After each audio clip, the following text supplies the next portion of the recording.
My Pioneer Days in Florida 1876 to 1898 by Emily LAGOW Bell. Preface. The classic advice of Horace Greeley of the early 70s, "Go west, young man," had about accomplished its purpose. The Wild West was fast yielding to settlement and civilization. This family of old Vincennes, this family of mixed French and English origin, this family possessing the pioneering instincts of its ancestry, this family sharing the empire-building characteristics of its associates, the Beechers, the Lincolns, and the Grants, came south to our Florida, the last frontier. Here, on our East Coast, in the late 1870s, this young lady from the Old North met and wedded this young man of the New South. They immediately moved to what is now Fort Pierce. Here, within the confines of our present city limits, they, with their scattered neighbors both on the north and south, engaged in the rescue of our fair and favored lower Indian River section from a wilderness of neglect. Here they strove mightily, endured privations, suffered hardships. Did you ever ask yourself concerning our predecessors of a generation gone, how did they live? What were the details of their daily life? What foods did they eat 3 times a day? What were their amusements? When death threatened, how did they call the doctor? To these and other queries, the following pages give reply. Wilfie, historian, Old Timers Association. Fort Pierce, Florida. Introduction. I will endeavor to tell the story of my pioneer days in Florida. In the year of 1876, on the 19th day of November, we left our Illinois home for sunny Florida. It was blowing and sleeting and so cold we were dressed with heavy clothes and furs, and we had 24 miles to ride in a 2-horse wagon to Vincennes to get the train for Florida. My father had come to Florida and he was so much better that the doctors said he would get well of rheumatism, so he sent for us. It took us 9 days on the trip, as there were no fast trains those days, and nothing of any note happened until we got to Georgia. And myself and sisters had never seen only one old Negro man and wife at that time, and we began to see hundreds of them as we came into the state. And before we got to Atlanta we saw them by the dozens picking cotton, and they were so black and the cotton so white that their wool looked like it was gray. And we got to the station where we saw little kinky-headed pickaninnies with their bags of cotton. Then the train stopped and some men threw some pennies to them and they began to dance, and their bowlegs looked like sticks of tar, and their shirts would crack in the wind, as it was cold, and they only had one garment on. Some of them sang real well, made the songs as they went along. And the train pulled out and we got to the woods. It was getting late and we stopped at every cow trail as the engine used wood for fuel, and we heard them say, "Da boys am going for to get a possum," and one man said, "Whar dat possum is? I done tole you hit was in de log. And de dogs is at her hit. When dey gets hit we got de taters and we got hot ashes. We can singe de hair off'n it, then bake it in the oven and oh, the Lord knows how much I can put under this shirt of mine. Oh, go on, man, I likes possum soup and taters." But we pulled out and didn't get to see the possum, for we had never seen any animal like that. It was almost dark. We could see very little more. Well, next morning as we were nearing Live Oak, the train gave a lurch and stopped so suddenly it threw me against the window, leaving a good-sized bump on my head. Our train was derailed, so they sent a stock car for us to finish our trip to Jacksonville. It was a car for sheep, no seats. We had to stand up all the way, and there was a dear little bride, and she had a number 4 foot in a shoe 2 sizes too small, and she stood on one foot, then on the other, and the groom would hold her up the best he could. And we of those days had telescopes instead of the fancy suitcases of today. Poor thing, the tears ran down her face, the pain was so great. Everyone was sorry for her, and were so glad when we rolled into Jacksonville, all tired and dusty. Then we had to take the steamer Hattie to Enterprise, and the scenery was wonderful to see, those old live oak trees with their veils of Spanish moss reaching to the ground were great to us, and men were gathering it in great stacks. The captain told us it was for mattresses, which, when cured, was among the greatest for durability and better than hair or cotton, and soft and fluffy. We spent the night on the boat, and at night we felt lonesome, so we 3 sisters had learned a great many songs, and our voices were trained. We sang several pieces, unconscious of anyone listening. We found we were entertaining officers, passengers, and crew, so we stopped. But they insisted, so we sang a few more pieces. Then mother and all went to our staterooms. When we arrived at Enterprise, about 5 in the afternoon, and found rooms, and the landlady, who was very nice, told us a great deal and gave us oranges from the wild groves, as there were a great many those days, and she brought us a real nice fruit she called guava, and of all things it smelled so bad, but of course we tolerated it and thanked her for it while she was in the room, but couldn't sleep with it in the room, so threw it in the bushes. But many years after we learned to use them in jellies and marmalade, and cutting the meat off the seeds made lovely cobblers similar to peaches. Just as the lady said, we would learn to like them. Well, we were to start at 6 next morning. Punctually at 6 the team came, and there were 5 with the driver, and 1 large trunk, and only 2 little ponies, which looked like large-sized Shetland ponies. We were used to big farm and draft horses. Tickled to get started, even though we had been told hair-raising stories of the wilds of Florida. So we plied the driver with questions. Sometimes only a grunt for answer. "Do you see many bears?" I said. "Yep, some res in the woods." "Did you ever kill one?" He said. "Nope." "Do you see many snakes?" "Haven't seen none since last huckleberry time." "Where do you live, near here?" "Nope, wherever I take my hat off." So he met some friends, and one said, "Hello, Juniper, hain't seed you since last orange picking time." "Come to think of it, I hain't seed you since, nuther. I am on the road nigh about all the time." "Well, s long. Get ap here, boys." So sister asked him what his name was. He said, "Wall, they call me Juniper too hum." "Haven't you any other name?" With a drawl, "Hit's Juniper Pig." "Have you got sisters and brothers, too?"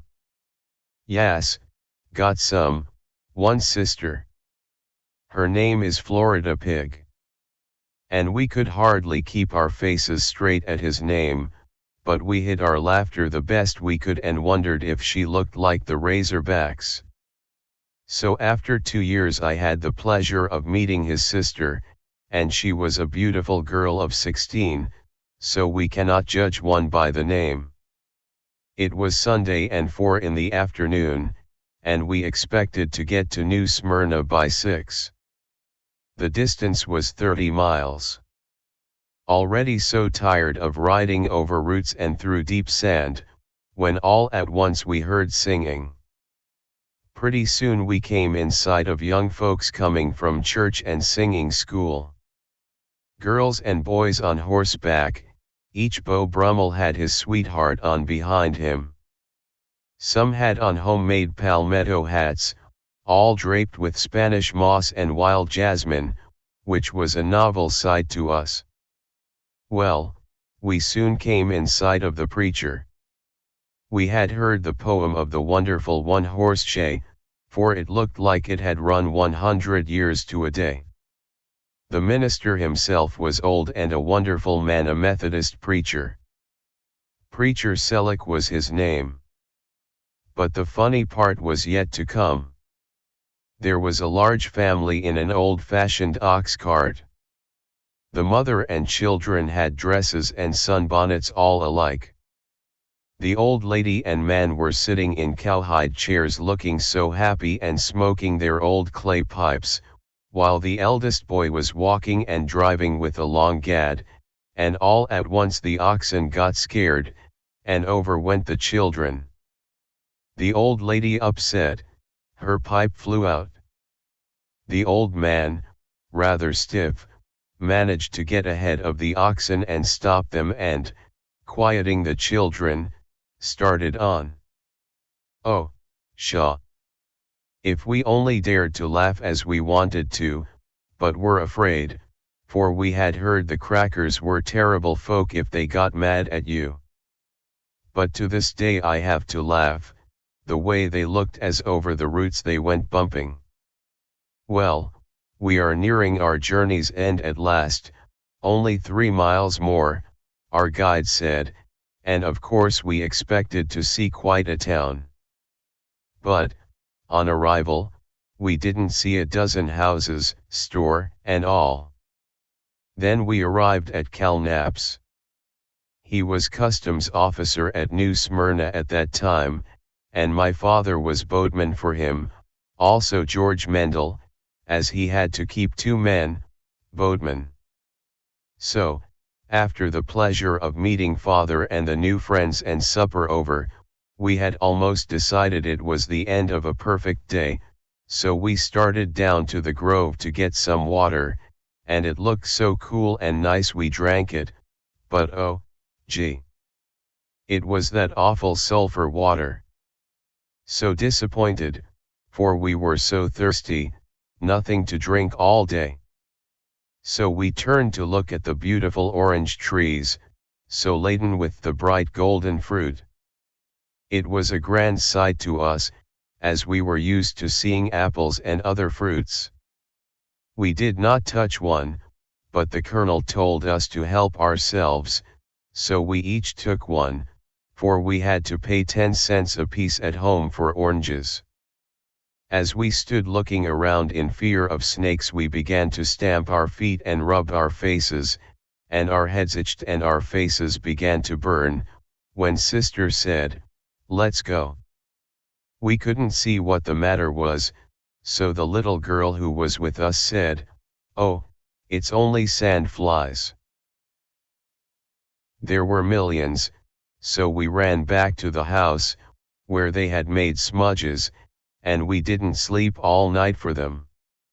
So after that we had them nearly every day, and a mosquito hawk came and lit on my younger sister and she screamed, "Oh! It's a sand fly, let's run." But they were so small that the Indians would say, "No see but we used domestic or sand fly netting, nets to sleep under, they were so bad." Colonel Knapp was a great tease, and a few days later he found a box terrapin and put it under our bed and told us that was the small-sized bed bugs. He would find something new to scare or tease us about almost every day. So one morning he showed us the oysters, great bars of them. It was low tide, so next day my little sister and I slipped off our shoes and took the boat and went out to get some for dinner, and we got overboard, and say, if you ever have seen those sharp edges just like razors. Our feet were almost ruined.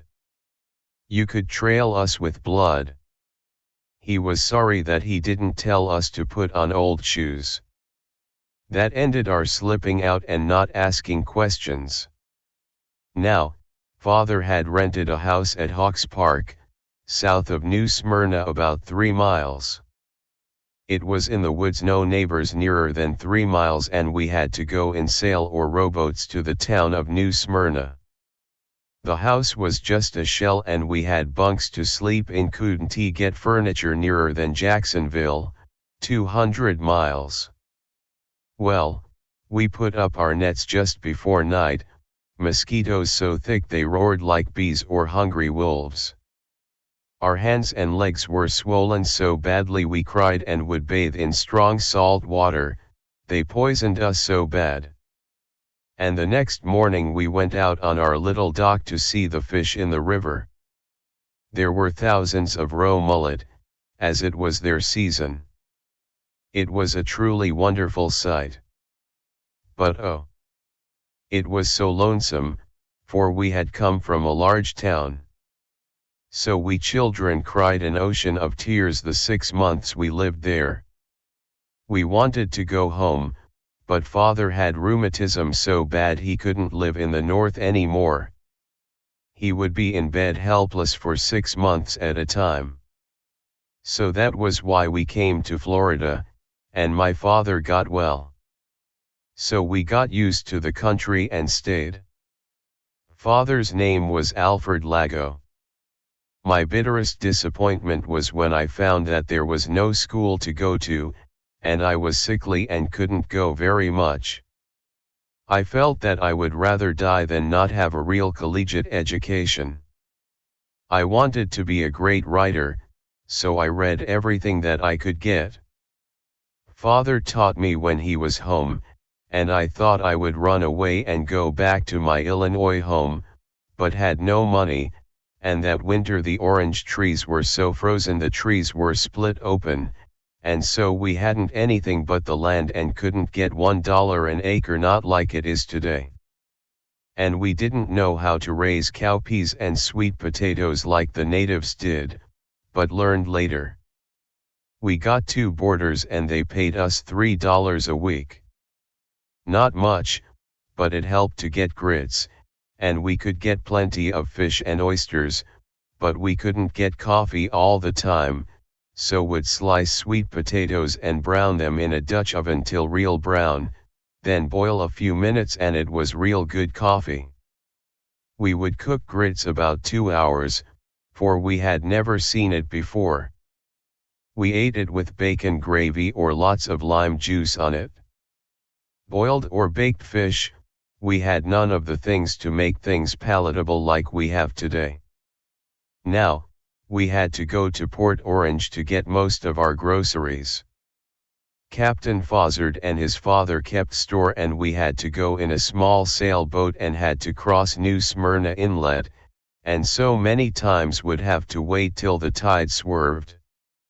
And the mosquitoes and sand flies seemed to come up out of the sand as soon as the wind would drop, would roar like hungry wolves. We did not know enough then to carry smudge pots and wood to smoke them away. We were almost crazy with their biting us, so we tore up one of our underskirts to make a smudge, or we would have been crazy, for we had to wait for 3 or 4 hours. And we thought of what Sherman said about the war. It was hell, but that wouldn't fill the bill. And one night we were going along nicely and the moon was shining like silver on the water. Oh! It was one of the beautiful nights, wind light in the winter and cool, when the young man said, "Look over there, something floating." So they pulled up close as they could. He said, "Dad, it is a man." Oh, horrors! A dead man. Say, it was a ghostly sight. Father said, "What shall we do? We can't leave it this way." So they tied a rope on the body, took it on to New Smyrna, and found it was a man who had fallen off a schooner. So that broke us girls from going any more. Now, we had been to the place we called home when my sister said, "Let's go kill some squirrels for dinner." We had a nice single-barrel shotgun and she was a good shot, so we started off. Just back of our house were lots of hickory trees, and so many squirrels. Well, in just a little while we got 6, so sister said, "This is enough for dinner and I'll go on to the house this way and you go down by the field and get some pumpkins to cook for dinner." They were like squash. So I started off whistling. Didn't he let her think I was scared. I got to the field, had my skirts full of those small Indian pumpkins and had to climb over a palmetto log fence, which was quite high, when all at once I heard a cracking in the bushes and my heart thumped so loud I thought they might have heard it at the house. So I started to run, dropping my pumpkins, and as I got over the fence I looked back and saw an alligator was coming over the logs and I think I must have flown, and oh, that gator could travel too. The faster I ran he seemed to get up quite close, and he had his back humped up in the middle and his tail off the ground. As I got nearer the house they heard me screaming and all the folks came running out on the porch, and as I got to the steps and pointed back I fell breathless, and when the 2 young men saw what it was they just roared and then I cried, but they said it wouldn't hurt you, but I didn't trust anything like that.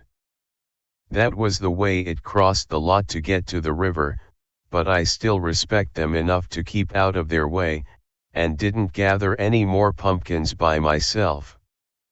Now, I wanted to go to Sunday school and church, but had to go 3 miles, but I learned to row a boat and could sail quite good. But Father took me up on Saturday to Mrs. Lewis, a teacher. She invited me to come and spend Sundays with her so I could meet the young folks, and I did go all winter. In February the church had a festival and, of course, each one gave a cake or a box to be sold, and we had oysters too. So my sister and her beau and myself and a beau all 4 started in a rowboat, so got there all right, and at 11 o'clock started for home. When we got to the boat the tide had gone out and left it high and dry on a bar. Well, the only thing was to walk. Now we started. For a mile it was not so bad. We could keep the trail Indian fashion, single file. Then we came to a dense hammock, dark in daytime. We got to an old house, so borrowed an old lantern and it burned for a little while, but the wick was short and it went out. Then we lost our way and wandered around in palmetto jungles and finally came to the big canal and a clear place. So the boys hallowed till they were hoarse and, oh, glory! Someone answered. It was like a message from heaven. And it was Mr. Abbott. He came across the canal with a torch of fat pine. Those days we used them instead of lamps or candles. He said, "My good folks, it is a wonder you didn't get snake bit or the panthers catch you, for they were numerous at that time." Well, he put us on the path and gave us torchwood to last till we got home. We had a mile yet, and when we got home the family was all up and didn't know just which way we would come, so just had to wait. Anyway, when we got there our clothes looked like we had been through a threshing machine. And I tell you we never went to festivals or dances, only in daytime, and spent the night in town. And the next morning a neighbor said a panther had killed some of their pigs, so we knew we wouldn't go again. I became acquainted with the young folks and there was a dear little old lady that I stayed with quite a lot, and she often would chaperone our crowd. Mrs. Matthews was her name.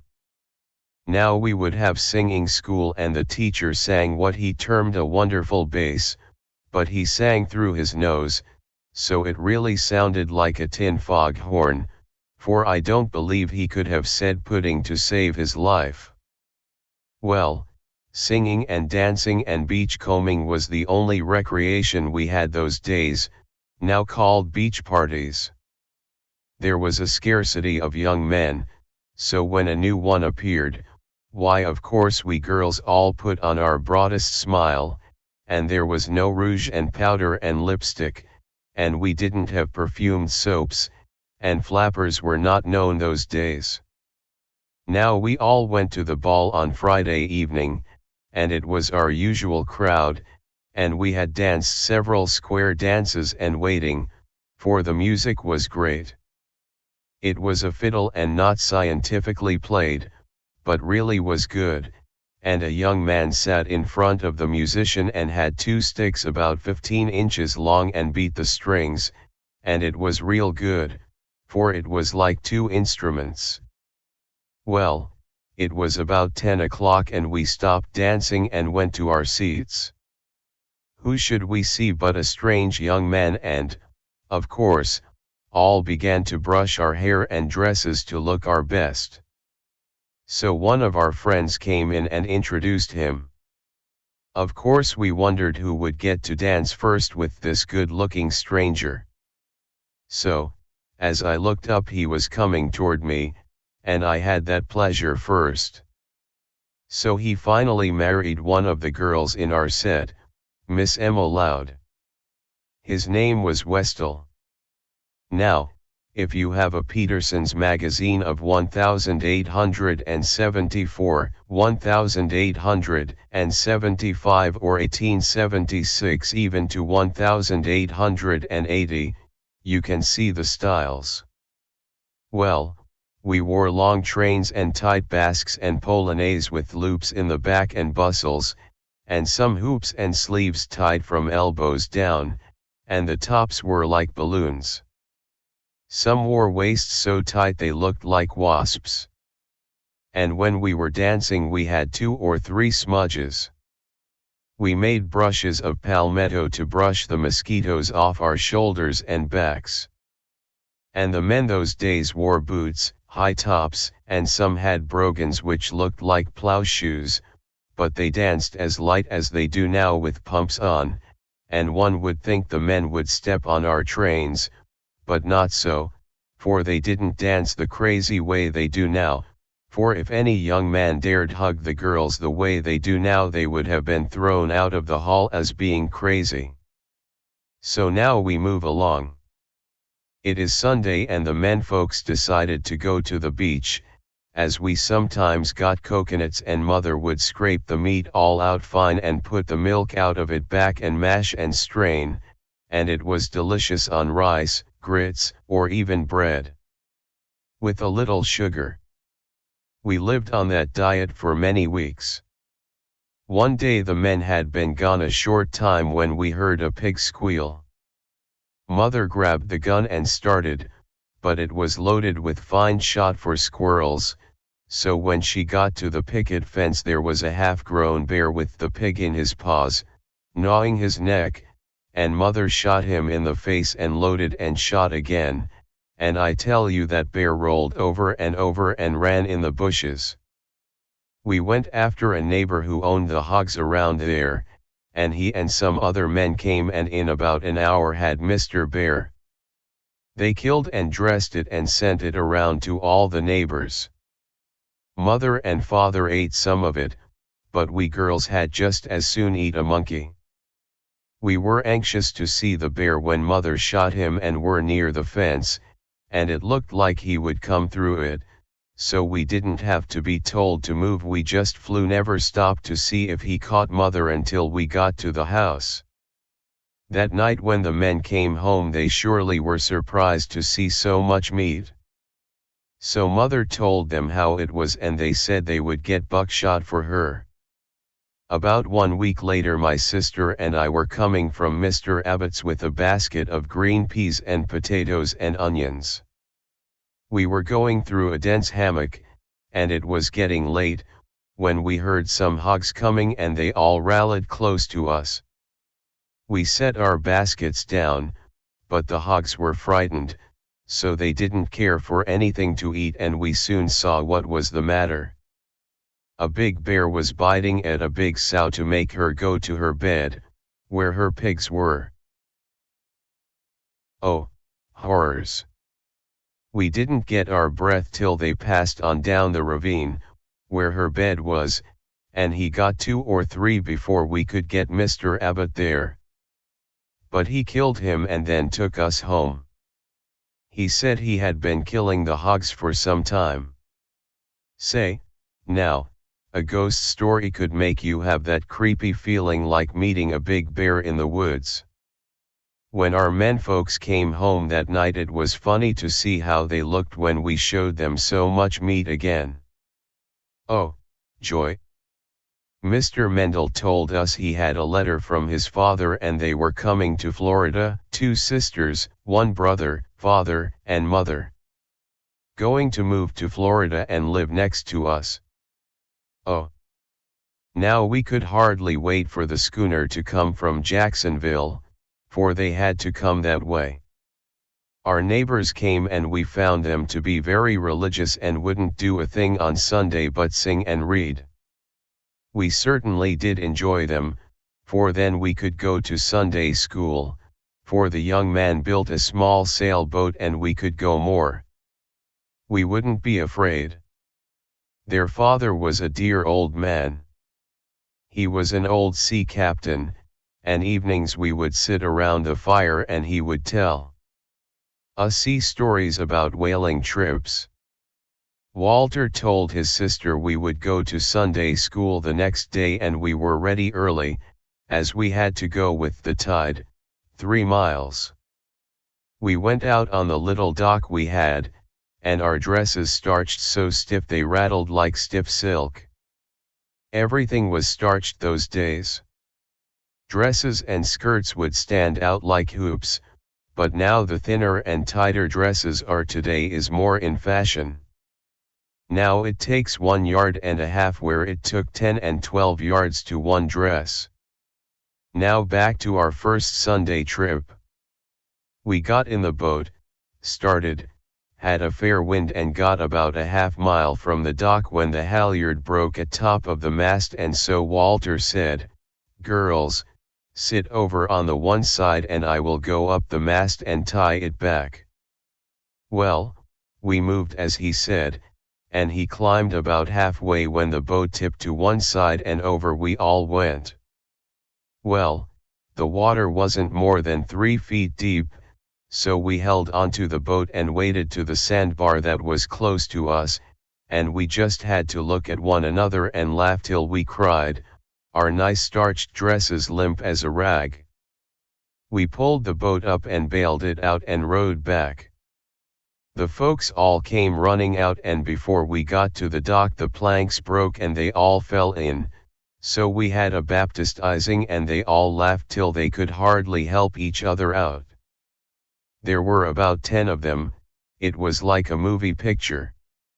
After getting straightened up, dinner over, we decided to go to the beach, and we made it a habit to all pick up an armful of driftwood to put pieces in the little fire. We would sit around at night and listen to the old folks tell stories and sing songs. And sometimes we would gather a bushel or more of oysters and roast them, which was fun as well as being delicious. And many times broil the fish, and only cornbread to go with it, but we were healthy and had lots of fun, as Father's health was so good that we decided we could stand it, but never had been used to living like that. We could have gotten the money from home and gone back, but Father said, "I won't take the back track."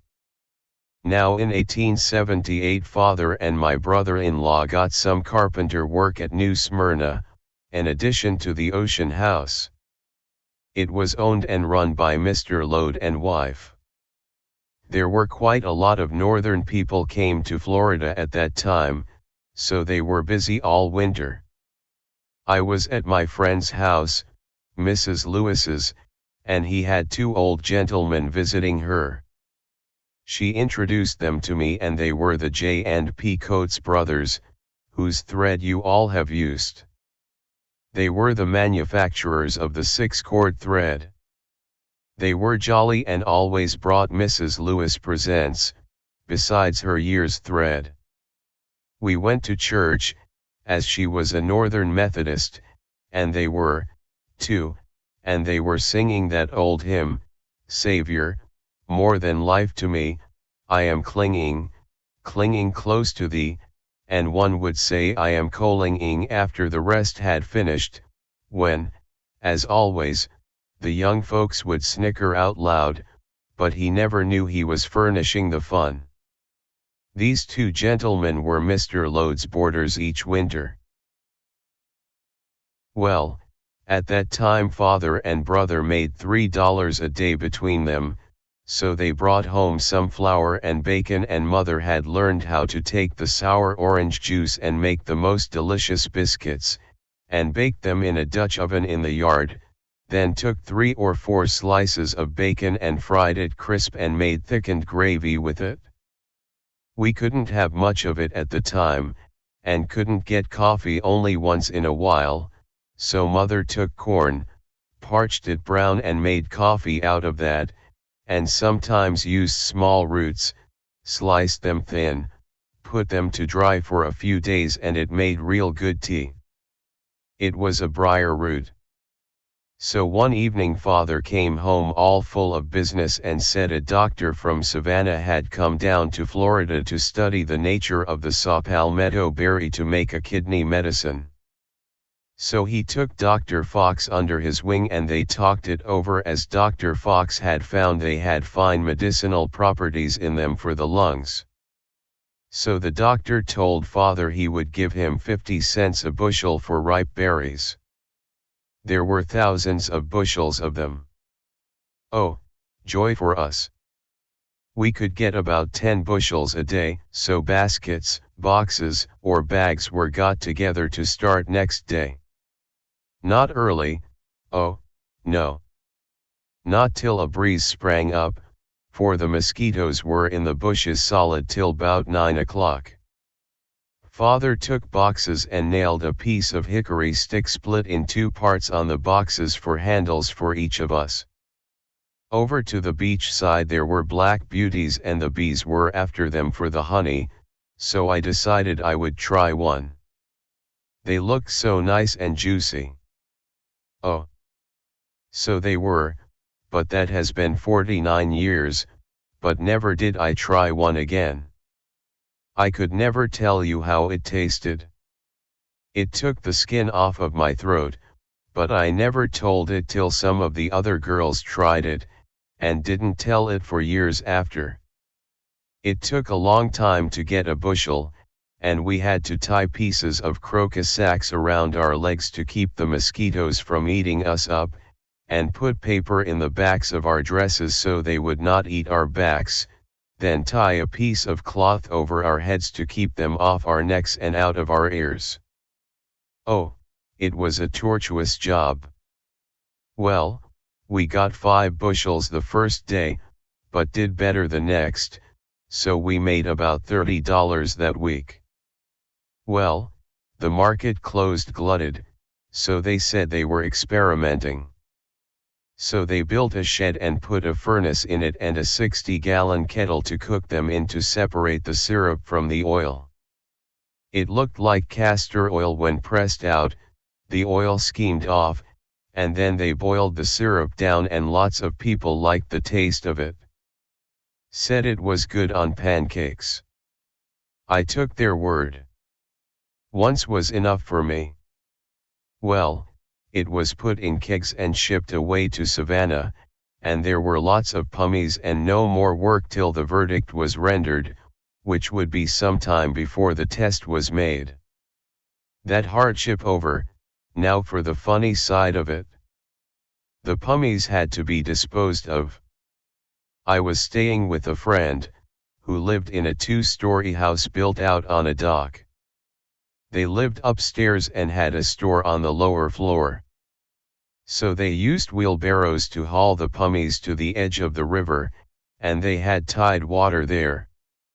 It rose about 3 feet and carried off lots of it. I was sitting by the window and watching some hogs and an old sow with 4 pigs were eating those pummies like they were the best kind of food. I didn't think any more about it until about 2 hours later, and I looked out to see if they had a feast. The old mother hog was trying to get up out of the water, and she would fall back and grunt and try again, and the pigs would try to get up and squeal. Say, it was a sight. So I called Mr. Starr and told him they would all be drowned, they were sick poisoned. Gee whiz, I wish it was me, he said, and I ugged. And I said, I don't think it funny to see them drown. He said, don't you see what the matter is? I said no. Why, they are drunk on the soured pummies. And by that time I guess the crowd gathered, and I think there were at least 6 men who were just roaring, the most amusing sight to see hogs drunk, and I said to one, that's the way you look sometimes.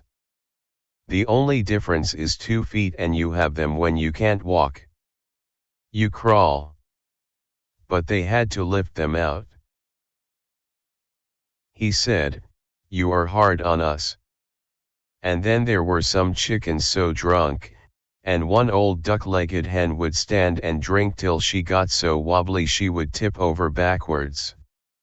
And an old rooster that evening tried to get on a little log of wood to crow, and he steadied himself, got on the log, and over he would go, flutter around and try again. We laughed till our sides were sore. By that time women and children had gathered to see the sights, too. After dark some of the men decided they would squeeze some of the juice and try it. They were drunk for 3 days and they said they thought they would never get sober. We gathered a few more berries and shipped them in boxes. When gathering berries we always had a thrill coming, for if we saw a rattlesnake it was a chill instead. There were lots of them, as there were lots of young rabbits, so the men would kill them, which they liked to do with pleasure. Berry time over, so 3 of us girls would go over to the beach in a small scow boat father built for us. We lived about a mile across the river and the beach side was about a half mile to walk. We would row over and most always have a fair wind back, and we would cut about 5 big palmetto fans and put them up by the little mast and say, it would pull us across the river. So one time the sun was hot we took the big umbrella with us. We started back and sister was standing in the bow and Susie in the middle and I steering with an oar when she hoisted the umbrella and oh. Say, we just sailed for home, or nearly home, and she was holding the handle tight and I forgot about an oyster bar near home, when all at once we struck it and struck it hard, when over she went, head, neck and umbrella. It turned wrong side out, but it was shallow water, no danger, so we did not say a word. Mother always expected us wet when we got home. So we used several more umbrellas before we were found out as we were sneaking one in. George had seen us and seen the umbrella turn wrong side out, but we had the fun first, so didn't mind the scolding. It didn't last long. On Thursday my friend, Mrs. Abbott, sent her son down, which was 2 miles, to tell me she was going to have a weekend party, as the menfolks had just returned from a hunting trip and had deer and turkeys and quail. So I soon got ready and we started back and we had to hustle as it was getting late, then a dense hammock to pass through, but I wasn't afraid, as John was a wonderful shot and had a good rifle, and a good hunter, too. Well, We got there at sunset and we could smell the meats roasting and the nice sweet potatoes all baked in Dutch ovens in a fireplace. They had an iron bar across the fireplace where they could hang 3 kettles at one time and then pull the live coals out on the hearth and put the long-legged ovens on them, then put the lid on and cover that with hot coals, and when you would raise the lid it was the nicest brown roasted meats with potatoes all around, and the cornbread in one large pone was a rich brown, and it surely was the best meat I had ever eaten. I never had seen anyone cook that way before. Well, there were about 15 of us, and words fail me to express the pleasure we had dancing and eating.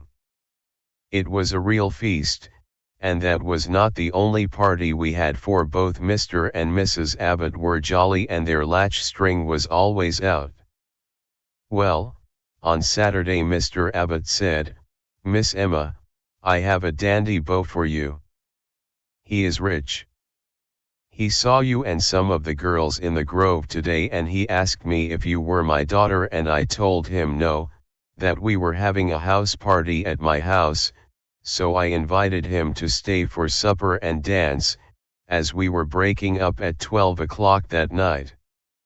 We girls saw the stranger coming with Mr. Abbott and he introduced him to all, so none of us girls liked his looks. His keen black eyes would pierce you through. He was tall and dark and heavy black mustache, which he seemed proud of. Well, we girls danced with him and I told Mr. A. I didn't like him at all, he is too black. He said, he will improve on acquaintance. I said, no, I never change my mind. So Mr. A told him what I said the next day. He just laughed and said she will see. I always get what I want with little trouble. He came 2 or 3 times and the next week Mrs. A and I went to Smyrna to trade some, and it was late when we got home. So Mrs. A had me stay all night, as the next day was Sunday. So I stayed and I told John if Beau Brummel came that day we would play a trick on him. John was Mr. Abbott's son. He said, I am with you. We didn't dare to tell Mr. A, but we told Mrs. A what we had planned on doing and she said, be careful, for he is a South American and they are treacherous. It didn't scare me. So I told her after supper she should rock the baby to sleep and John and I would wash the dishes.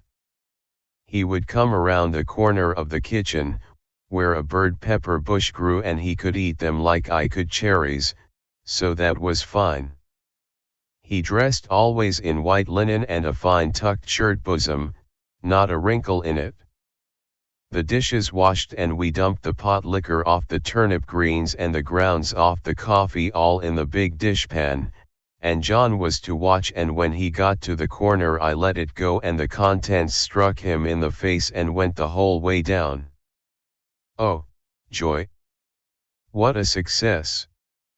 He blew the grounds out of his mustache and puffed like a porpoise, and said, I believe you did that on purpose, and I said, well, you should whistle when you go around the corner of people's homes. He said, well, you knew I always get some peppers when I come. I said, how did I know you were coming, and did you get them? He said, no, but I'll get you. I said, yes'll too bad to spoil those spotless clothes, but he never came again. So as he went back down the path he met Mr. A and told him. So Mr. A said, I know it was an accident, but in his own mind he thought it was just like me, one more of my tricks. Mr. A came to the house and said, my God, Miss Emma, what did you do to the Malay? I said, nothing. He came around the corner of the house and I throw the dish water out. He must have been standing there and of course, I couldn't get the dishwater back, could I? So John and Mrs. A and I laughed till our sides ached, and she would have to put her hand over John's mouth so Mr. A wouldn't hear us and catch on. After a year we told him. He said, I always thought it was you, but it was dangerous, for those Malays are mean, and like Spaniards. He was a Malay. They are dangerous, but I think that convinced him I didn't care for him and he never came again. Really, I was glad. After thinking it over I was afraid. Chapter 1. Now in the year of 1878 Mr. Abbott built a large two-mast schooner for a trade boat. It was a real store and he was going to make his first trip down the Indian River, as the nearest store to Fort Pierce was Titusville, and it was over 100 miles, and all traveled in sailboats and it took from 5 to 10 days to make the trip. Well, they invited me to go on the first trip. I was delighted, as they had everything so comfortable, and of course we had to put up our sand fly nets each night and the menfolk slept on deck and we had lots of room. The boat was 50 feet in length and quite wide. Well, the first day we had a headwind and at night Mr. Abbott said to his wife, we must put up the sand fly nets, as the wind had dropped so the river looked like glass, and the mosquitoes were roaring like bees, millions of them, so we got into our nets. The next morning, soon as the breeze came up, we set sail and made the haul over the first day. Then Titusville the next day, and stayed one day, but anchored in midstream to spend the night and, as usual, nets up at sundown. We made City Point next. Mr. Abbott blew his conch, a big shell which he had fixed to blow like a horn, and when the folks came out to see they waved to us. Well, Mr. A jumped in the small boat and got to shore and Mr. Enoch Hall, tax assessor at that time, came in his boat, and Albert and Mrs. Faber came out also, did quite a bit of trading. Mr. Lawrence Faber and wife came out and Mrs. Abbott and myself went ashore with them. They had 3 little children, eldest son, Leon, and twins, Roy and Lorena, who were in a soap-box wagon their father had made, with wooden wheels, and Leon was hauling them around the house. The 2 Messrs. Faber were successful orange growers, noted for their superior quality, which brought them good money. Mr. L. Faber moved to Fort Pierce and started a little home bakery, which grew so rapidly he had to build a larger place, then invested in other property until he has built up one of the finest bakeries and up-to-date machinery of all descriptions and latest type.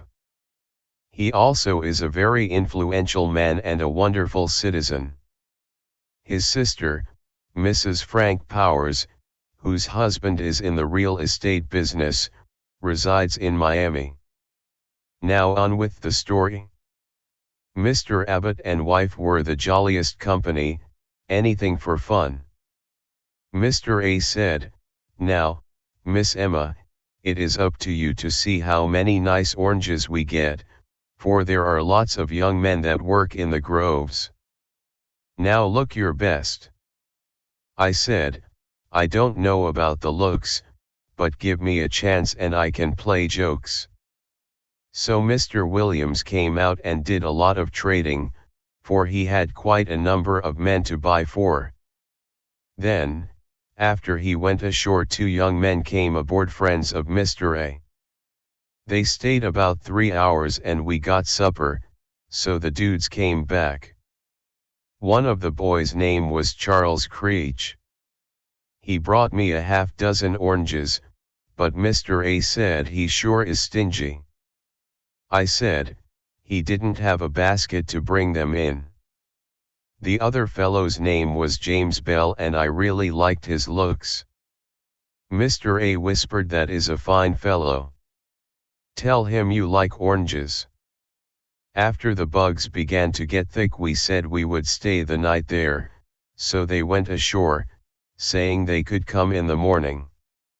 Then one lad about 18 came and bought tobacco and a pair of boots. His hair was so red Mr. A said if he were in the woods the woodpeckers would feed him. So one of the children told him what his dad said and he had a big laugh about it. Next morning, breakfast over, Mr. Bell came out and brought me out a fine box of choice fruit, 100 golden beauties. Say, my heart beat 3 times too fast, so I thanked him so much for them. He bought high-top boots. He was a fine-looking man, black curly hair. He was pilot on the Indian River for small sail boats and tourists. And of all the beaux that were selected for me, he seemed the nicest. So it was really love at first sight. Mr. A said, "Those oranges are for me, aren't they, Jim?" I saw him wink. He said, "I'll tell you, I will give you Miss Emma for them." I said, "Oh, Mr. A, what will he think of me to have you talk like that?" He said, "Jim is an old friend. He is used to our jokes." So he left. We proceeded on. Mr. A said, "I bet I tie that knot yet." He said he is coming to see you when you get home. I said, "Never." I peeled a large orange and said, "Just see how nice." Mr. A, give it to me, and grabbed it out of my hands and stumbled back and knocked a caddy of tobacco overboard. But his son jumped in the small boat and got it before it got wet. He said, "That's all right. Peel me another." Mrs. A put them away till we got home. Now for Fort Capron and Fort Pierce. Not anyone came out. At St. Lucie Judge Payne's folks came out and stocked up their larder. We went on to the House of Refuge at Peck's Lake, on the way to Jupiter. We got the sails all down, for the clouds were black, and about 4 in the afternoon it began to rain and blow so that the spray came over on the boat, but we were in a good harbor and it was fierce all night, and lasted 24 hours. We were all right. That was my first experience of gales in Florida. I was so scared I couldn't lie down or sleep till it was over. We started for Jupiter and arrived at noon, so glad to get ashore to walk around. Spent the afternoon going up in the lighthouse, and only 3 families there.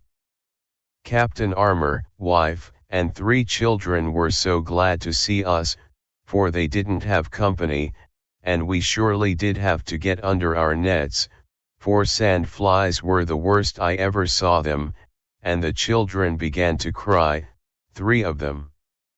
I would have cried, too, if it would have stopped the insects from torturing us.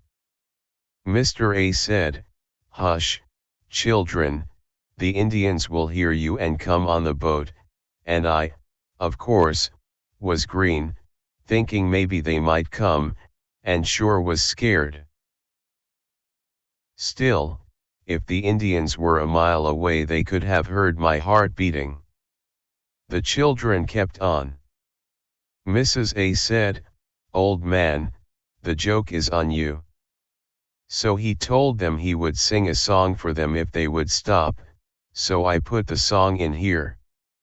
It was an old sailor's song, and the children went to sleep, but not me. I would have given anything to have been home. He sang through his nose. Sailor's alphabet song: A is the anchor, which holds our jolly ship.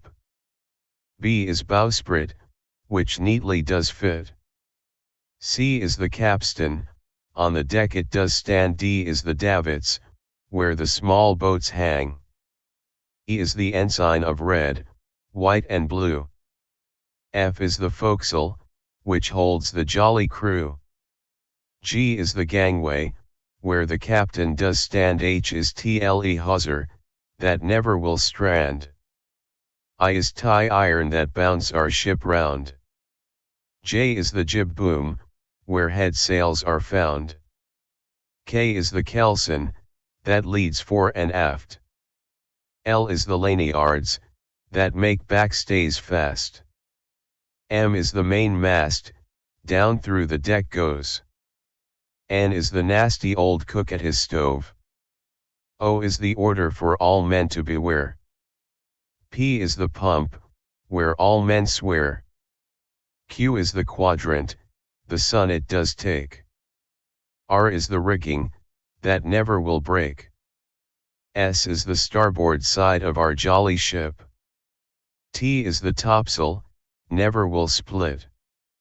U is the ugly old captain, down aft. V is the varnish that brightens our mast. W is the water, more salty than brine.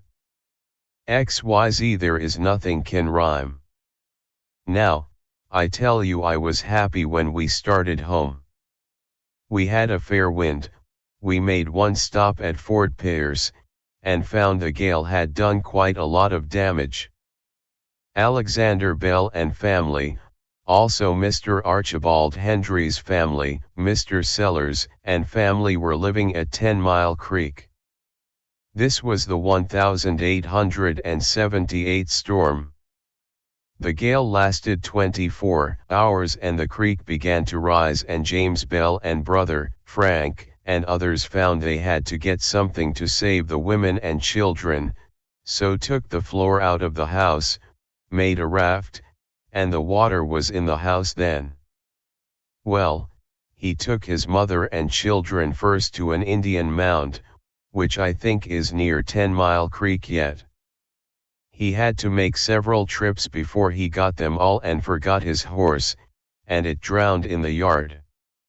There were cattle, hogs, deers, snakes and coons, possums, turkeys all coming to the mound. Hundreds of stock and animals drowned. They built fires on the mound, and the second day the water was receding and they all came into Fort Pierce. Couldn't tell the rainfall. So, after hearing of their safety, we left for home. 4 more days and we arrived home, and we were glad. The trip was wonderful to me, as well as the torture of bugs. Oh, gee. Well, the girls were so glad and said, "Oh, joy. We haven't had a bit of fun since you left. Didn't go to the beach. Now, rest up, and we will have fun." We went to church Sunday and found some new folks had come in, and Mrs. Lewis introduced us to them. So we thought we would like to entertain them. We were invited to go with Mammy Matthews to a dance. That is what she was called by everyone. We had been dancing and a dandy young man came in city clothes. We all, of course, stared at him, which was rude, but he was a new fellow, one more for fun.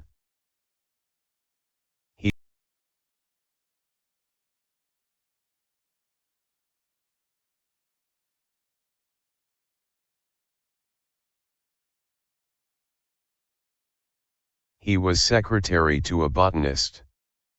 They were getting specimens for an institute at Washington, D.C.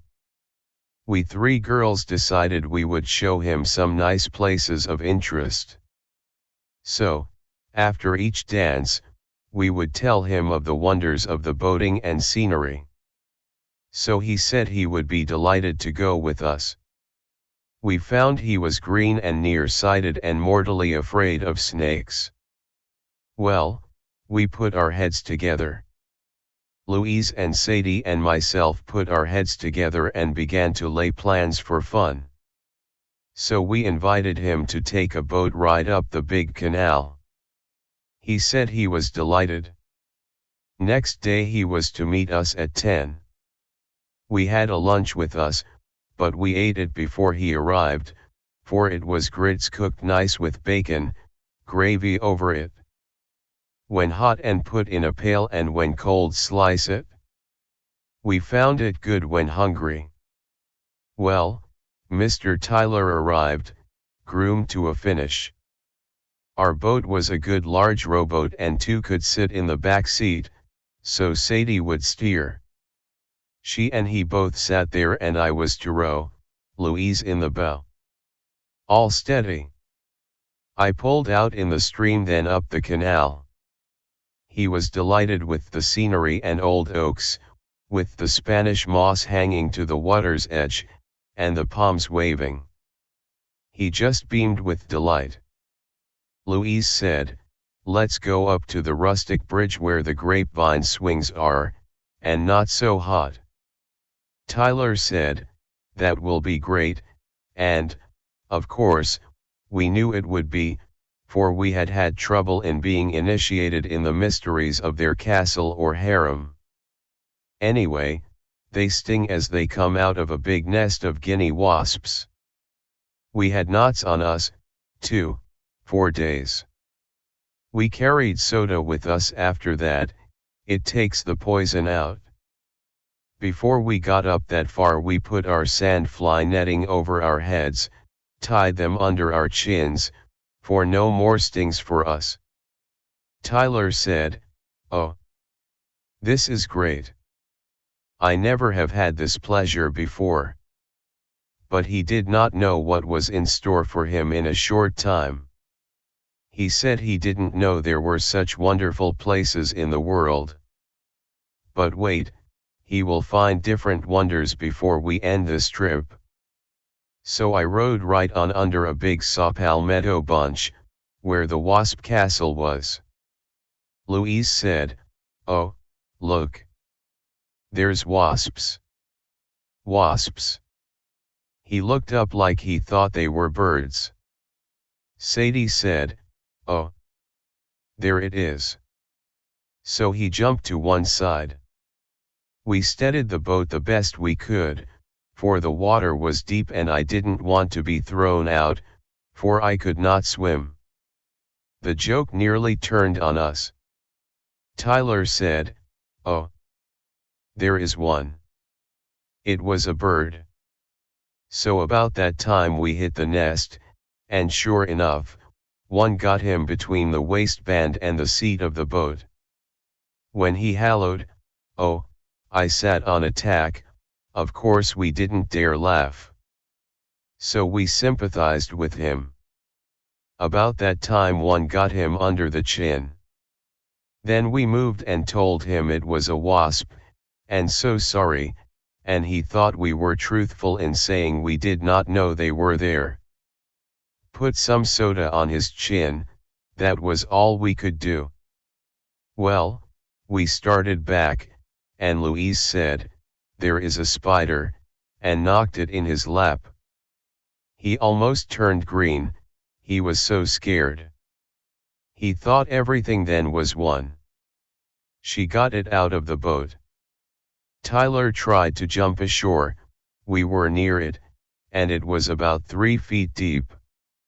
So I caught his hand and we jumped out and ran up a little hill. The girls hallooed, "More wasps." Sadie caught up with us, took his hand, so I let go, for I saw what she was going to do. She could swim, I could not. They ran on. She said, "Oh, jump, there is a snake." Off they jumped with a splash and his hat floated off. He came up with lily pads and roots all over him and he blew like a porpoise. Sadie was all right. It was the most fun we had had in a whole year. We told him if he hadn't jumped we might have been bitten. And, say, you did look so funny, and we did not want you killed. Sadie looked affrighted, hair all down and full of roots and pads. She didn't care. "Look at the fun." He spluttered and said, You you did that on purpose, his face all swollen. Louise giggled all the time. He said, you did this to have fun with me, so laugh, darn you, laugh. I am all wet. Sadie said, so you are. Let's be mermaids, and threw wet moss on him. Then we just roared and said, you look like Bluebeard. Then we brushed him off the best we could. We started to get to the boat and he saw a stick move, thought it a snake, and jumped in the briars. We could not laugh any more, for we were nearly all in. We took him to the place where he stayed. So he never told anyone of his lovely trip, but said he fell in the canal. We said we would take him beachcombing. He said, if I go I'll get a guide, but I leave on the schooner in the morning. So we told him we had lots of pleasure. So we bade him goodbye. He said he would always remember the day. When we got home our folks thought we were caught by the Indians or drowned. That night we were dying to tell of the fun we had, but we knew if they found out we wouldn't get to go without one of them. We didn't know anyone had seen us. There were 2 men working in a grove who saw us and told father he had seen his girls when we played the joke on the young man, and had never seen boys play tricks any better, never saw girls so full of sport. So I tell you we got a real sermon, but had the sport first. Now we decided to learn to knit cast nets, and Captain Mendel taught us, and he also taught me to make braid for hats out of the cabbage palmetto buds. After he taught me one kind of braid I soon learned to design 10 different kinds. He had learned to braid the grass in South America and I made hats for the tourist trade, also fancy fans and center tables. Also stork baskets for babies. I was handy in millinery work. Mother made flowers out of the palmetto. So the hats sold from $2.50 to $5, fans, $1. We gathered plume grasses and wild sea oats and shipped them to a firm in New York, for which we got 50 cents a bunch. Chapter 2. Now we are going to celebrate the 1st of May at Turtle Mound, and the folks up and down the river would prepare for a big time and come to the big fish fry and bring baked sweet potatoes galore. We all had a big feed. There were about 40 with children and all together. On our way over we heard an old lady say she hadn't been wet all over in 20 years, and afraid to get wet. Her granddaughter, Louise, said, let's duck Grandma, and we said, aren't you afraid it would kill her? And we were nearly to Turtle Mound, and the boat was large. We had to go to shore in rowboats. There were 6 of us to go ashore. Some of the boys were catching fish. One of the boys said to Louise, how old are you?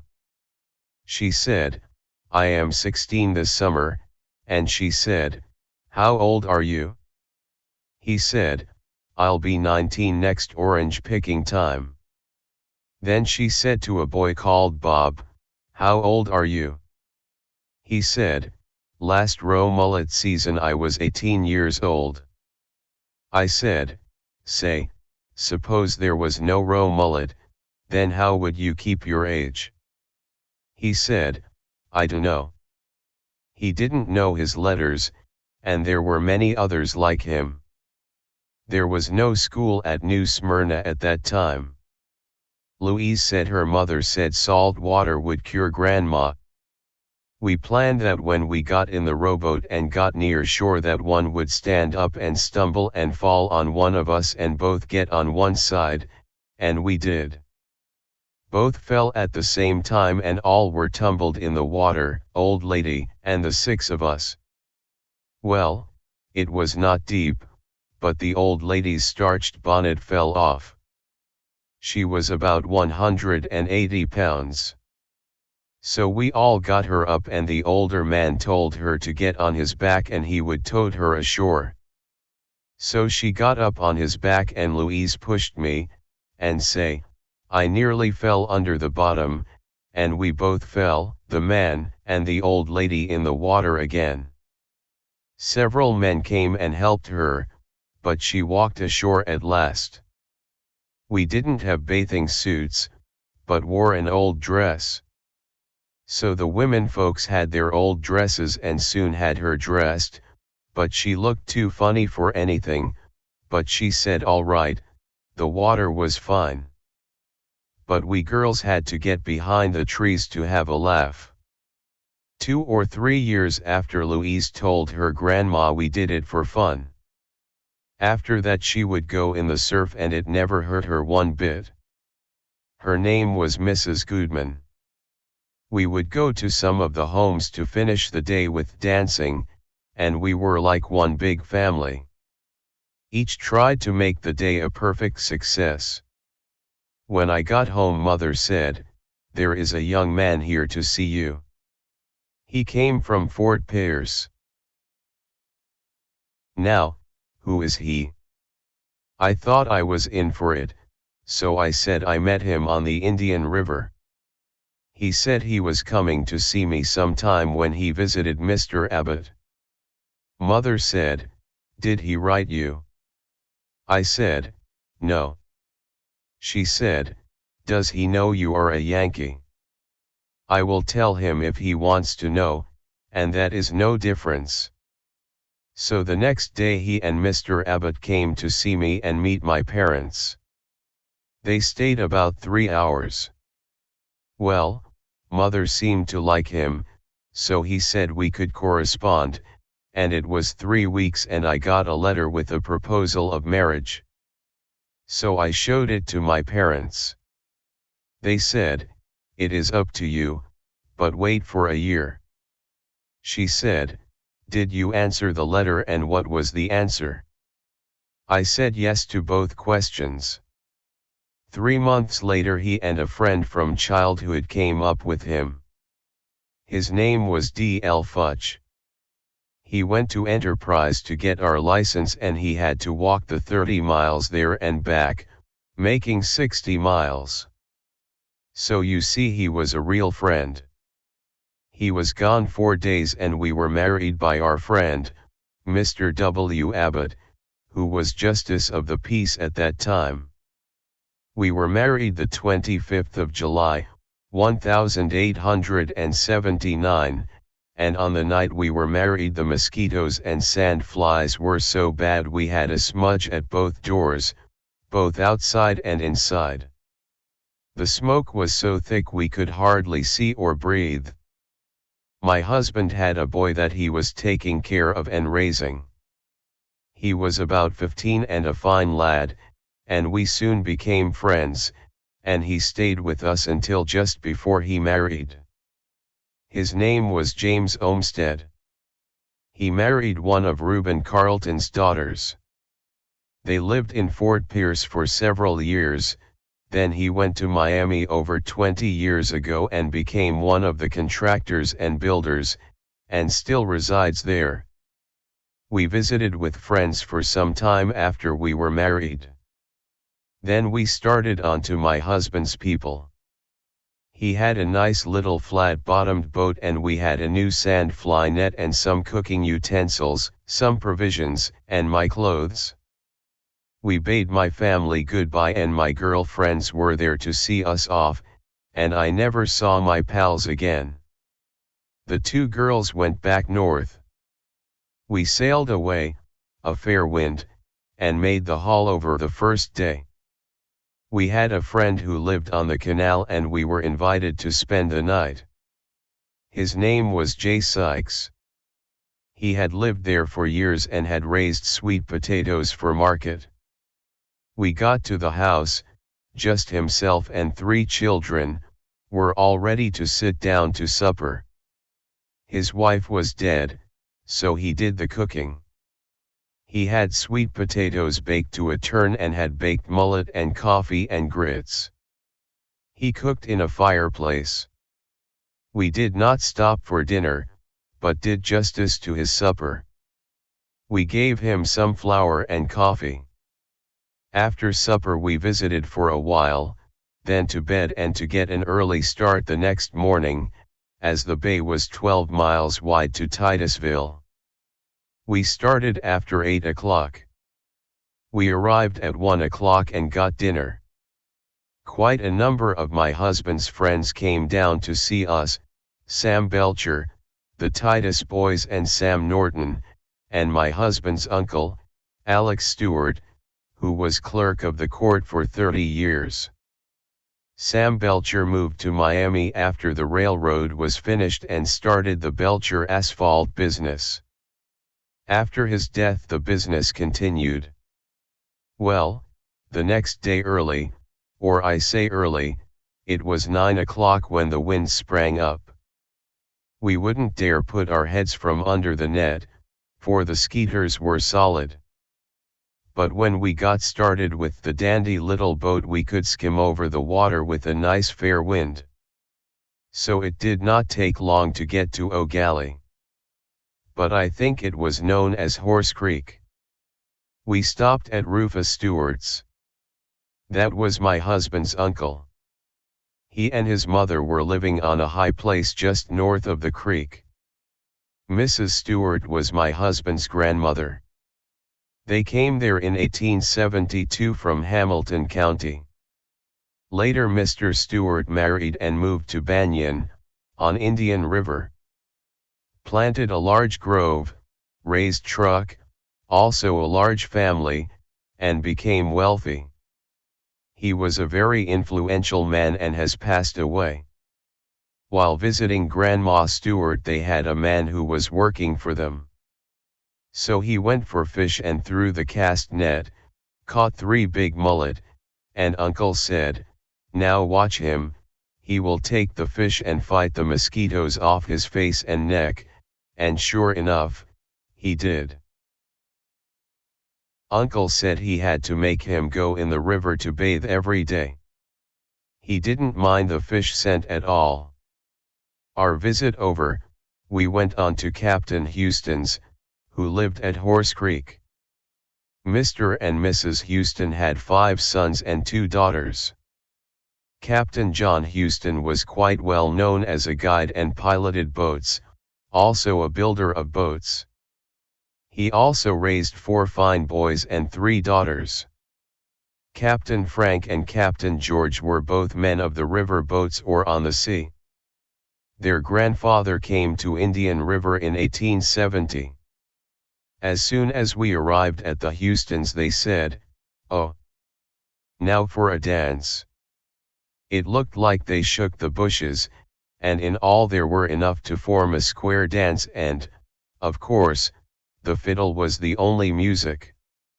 And the next morning I heard someone as I thought grinding coffee, but I found they were grinding corn, and took the coarse part from the meal or fine part and made bread and had the grits cooked to itself, and I got to where I thought, grits is rough and grits is tough, and, thank God, I had grits enough. The next 8 we sat around the fire and Mr. Houston told us some stories of the sounds that would awaken them in the night.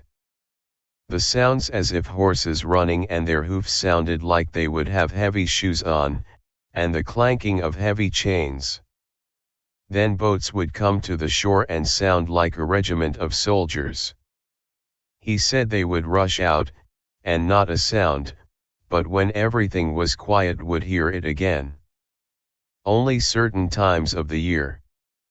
Now, everyone who knew Mr. Houston knew him to be truthful, for we had experience along that line, too.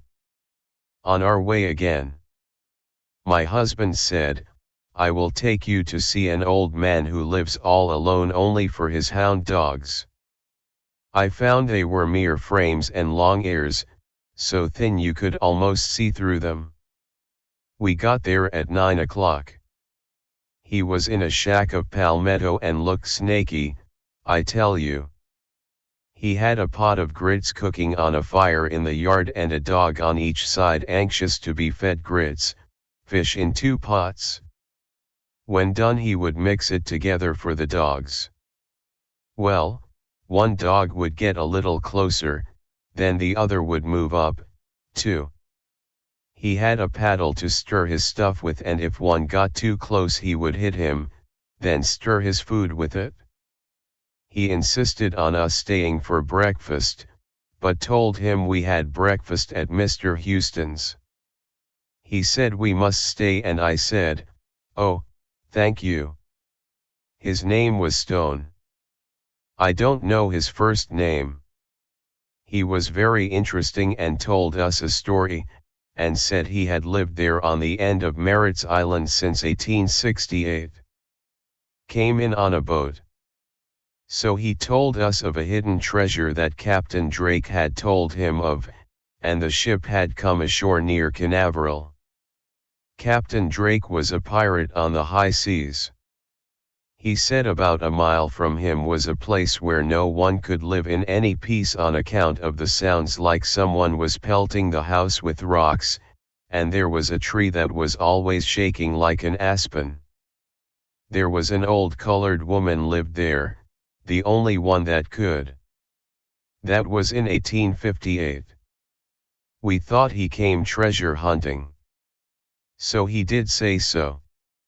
In 1926 I met a Mr. Drake and I said, "Are you a descendant of Pirate Drake?"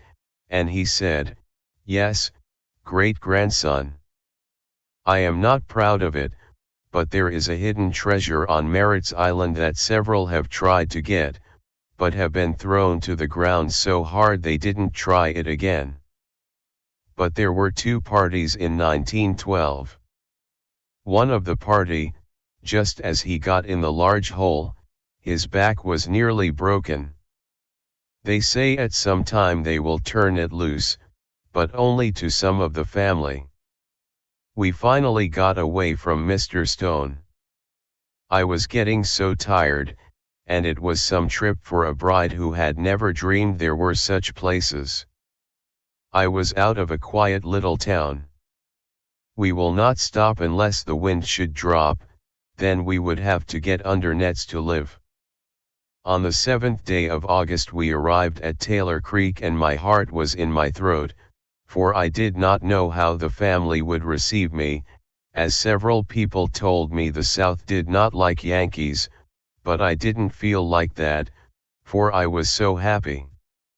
We landed and we saw 3 of the sisters coming to the landing, and then one looked at me and ran back to the house and told them at the house that Brother Jim had a girl in the boat, and when we got to the house they saw I was all right and treated me fine. But after I went to bed I had a big cry to myself. I was lonesome, never so far away from my people before. But next day I met my brother-in-law, Frank Bell, and wife, who, before her marriage, was Eloise C. Hendry, sister to Mr. Arch Hendry of Fort Pierce. Then my father-in-law came in from his farm at 10 Mile Creek, where he still stayed after the flood, and I loved him at once. He was such a wonderful man, a very quiet, cultured gentleman. He raised cane and corn, potatoes, and had a few mango trees, some sour seedling orange trees and a few sweet orange trees that were taken from the old Herman Grove down near Eden. We each year would go there and get bags of the finest sweet oranges from the old grove. Father Bell planted the seeds and then the big freeze came and some of the big groves were ruined. Trees even on the north part of Merritt's Island, where the famous Dummit Grove was, froze. Then there were several men hunting the frost-proof part of the state for new groves, and my father-in-law had died, and the family decided to sell the 10-mile place, and a Mr. Sid Williams came about 1894 or 1895, and he bought the place at a very low figure, something like $500 or $600, and he built up something like 100 acres of grove, which sold for a fabulous price. Now it is owned by the Standard Growers. Why did he buy out there? Because it was below the frost line and it was the Alexander Bell place in 1872. After this interruption, we'll say the first meal I ate at the home of my husband was cowpeas cooked with dried beef and cooked in a large kettle, and homemade grits. I had never seen dried beef cooked like that, but, say, it was real good. Chapter 3. We brought quite a good supply of groceries. For about 2 weeks we all had a feast. Our nearest store was Titusville and had to go by small sailboat. It was 100 miles, but a headwind made it nearly double. Would take from 10 to 15 days to make the trip. So if one boat went, the 4 families would send together. One family was James Russell and mother and his wife, Liza Russell, and one son, Will. They lived at Fort Capron. And Judge Payne and wife and 2 sons, James, eldest, and Thomas Payne, and one daughter, Gertrude Payne. They lived where it's called St. Lucie. His daughter married Judge Minor Jones in 1875, I think. They had 3 sons, John, Stanley, and Wade, and one daughter, don't know her name. Judge Jones was elected judge of the Judicial Circuit Court. He made an excellent judge and his nature was always fair to his fellow man. His work was too hard. He had nervous trouble, hard study, so he passed away and we lost a good citizen and friend. Alexander Bell came to Fort Pierce in 1871 with wife and 2 sons and 4 daughters, names James S., Frank, Ella, Alice, Madela, and Lily. Now father, mother, both sons have passed away. Alexander Bell was the first white child born in Hamilton County, FLA, in 1827, grew up and was a very cultured and highly educated man. Was captain in the Seminole Indian War and was a member of the legislature. He was wanted to run for senator, but he did not care to enter in politics so deep, but was at all times a hail fellow, well met, and his latch string was always out. He was a cousin to Governor N.B. Broward. He liked his rural life best. Governor Broward's sister, Maggie, taught school for one term in 1880 at Mr. Bell's home. Mr. A. Hendry moved from Polk County in 1872 with 4 daughters and 2 sons. In 1878 Frank Bell married the eldest daughter, Eloise Hendry. That made 2 families and then husband and myself made 3. The town was growing. Our next neighbor was Captain Armour and wife, 1 child, that was a son. Then it was 40 miles south to Jupiter. He was keeper of the lighthouse at Jupiter Inlet. Not sure of the date, but think it was 1854. We leave our neighbors and return to my story. August the 28th, 1879, we were so excited, for we saw a strange boat in sight, and we were so anxious we went to the bank of the creek and found they were going to land. 7 of us all lined up. A man came up the bank, then asked if they could camp there. Father Bell said certainly. It was Captain Benjamin Hogg, Mrs. Hogg, and sons, William, Alex, Marion. Later his eldest daughter, Jessie, came. She is the wife of Robert Brown. Captain Hogg said, "Well, I have brought a load of groceries to sell or trade. Father said, fine, fine. You may have to stay for about 10 days to send word to the cattlemen and Indians, for you can trade dry goods for hides to the Indians. While the men talked, we women folks talked. Mrs. Hogg said she bought $100 worth of stuff, had on a fine watch, and so they were going to try to build up with the country. We all became staunch friends. They were to run between Titusville and Jupiter. People came from Lake Worth to Jupiter to trade with them.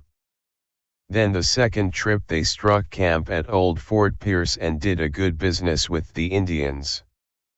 Captain built a palmetto house for their stuff. She had many ups and downs with the Indians. Those days brandied cherries and peaches were sold in all kinds of stores. So the Indians became very fond of them.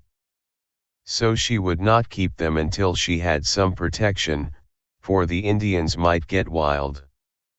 We were so glad to have a store, even if it was 2 miles from us, and we felt we could have better eats. Captain Hogg then bought a schooner and plied between Jacksonville and Fort Pierce. My husband was catching green turtle at that time, so Captain Hogg took them there and sold them for him. One day Captain Sharp of City Point was visiting us. We started in our little boat, the Hannah, to the store, and a large tarpon fish jumped out of the water, struck me on the face and side of my head, knocking my hat off, and hit my husband's black hat, and the silver scales rubbed off and looked like they were painted on it. The fin scratched my face.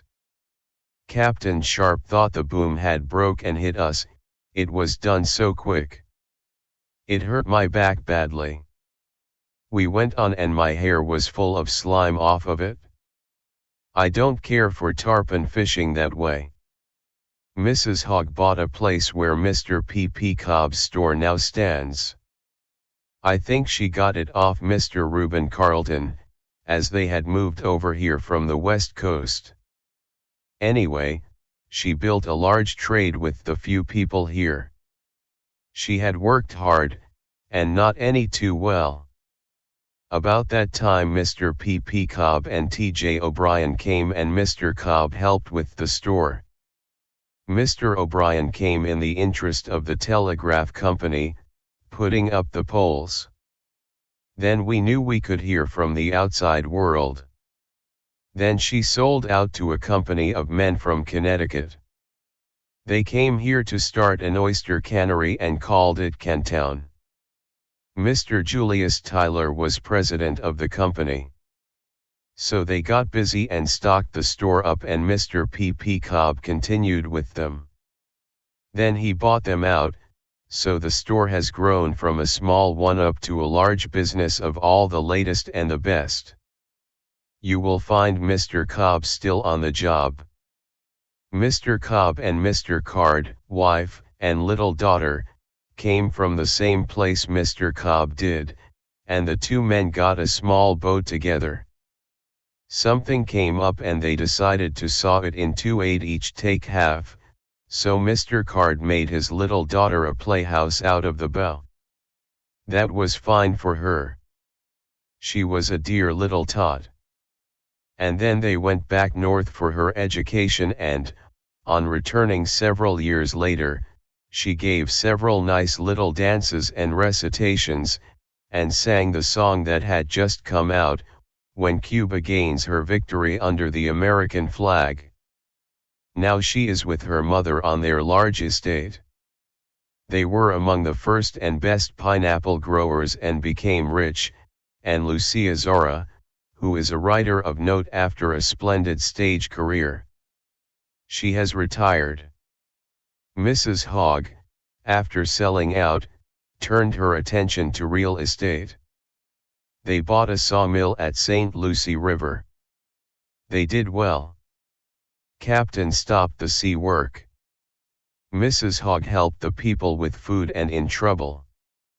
She never turned away from them and was missed when she passed over to get her reward.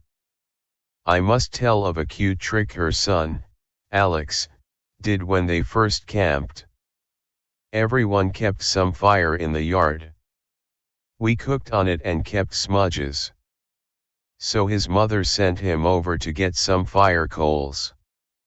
Her fire had gone out and none had matches, and no sun that day. We could start a fire on lint or cotton with a sun glass. He said, "Miss Bell, my mama wants to get some fire," and I said, "How will you take it?" He said, "Wait, I will show you," stooped down and filled his hand with sand, laid the coals on it and got a fire started. So you see how smart he was, and I believe he has continued. He is a prominent man of Fort Pierce today. He has lived there since 1879. Chapter 4 We lived in the home of my mother-in-law until October, then my husband decided to build us a palmetto house, and it was a large, nice house. As we had taken a homestead that adjoined his father, we had to live on it, but couldn't get windows nor doors, not even boards for a floor. We had 2 windows and put sandfly netting on them and put an old canvas sail on the doors. We kept the house dark, for the mosquitoes were thick and the horseflies were almost solid. I have scraped the horseflies off the windows and would get 3 quarts at the time.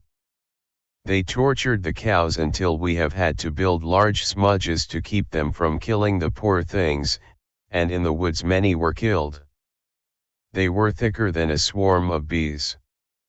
Mother and father were coming to see us and Mrs. Lucy Lamb was moving back north, so mother bought a bed and cooking utensils and carpet and a real stove to cook on. Now we began to feel like real folks, with a stove, for we had a pen built and filled in with dirt 2 feet high, so as not to stoop over so much. It was bad, for the smoke would make your eyes ache and I burned so much up. We didn't have kerosene only part of the time, but used fat pine split in long splinters to light, and it made a good light, but the soot was black and settled over everything. When mother got here it was nearly dark and my husband was cooking hot cakes out in the yard, and mother said, "My child, is this the way you have to live?" We had bunks built in the side of the wall like ships, bunks, no doors to keep animals out. "Well," I said, "you have brought me some carpet. That will be better, but not secure."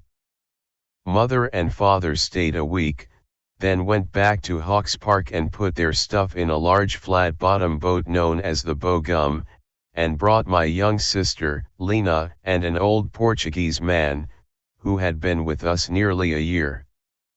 His name was Joseph Parada, known as Portugal Joe. He was light-handed, would take things he should not.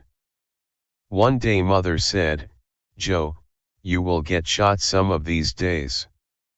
He laughed and said, "No, a man will go to hell if steal for eat."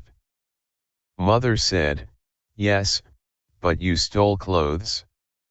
He would laugh.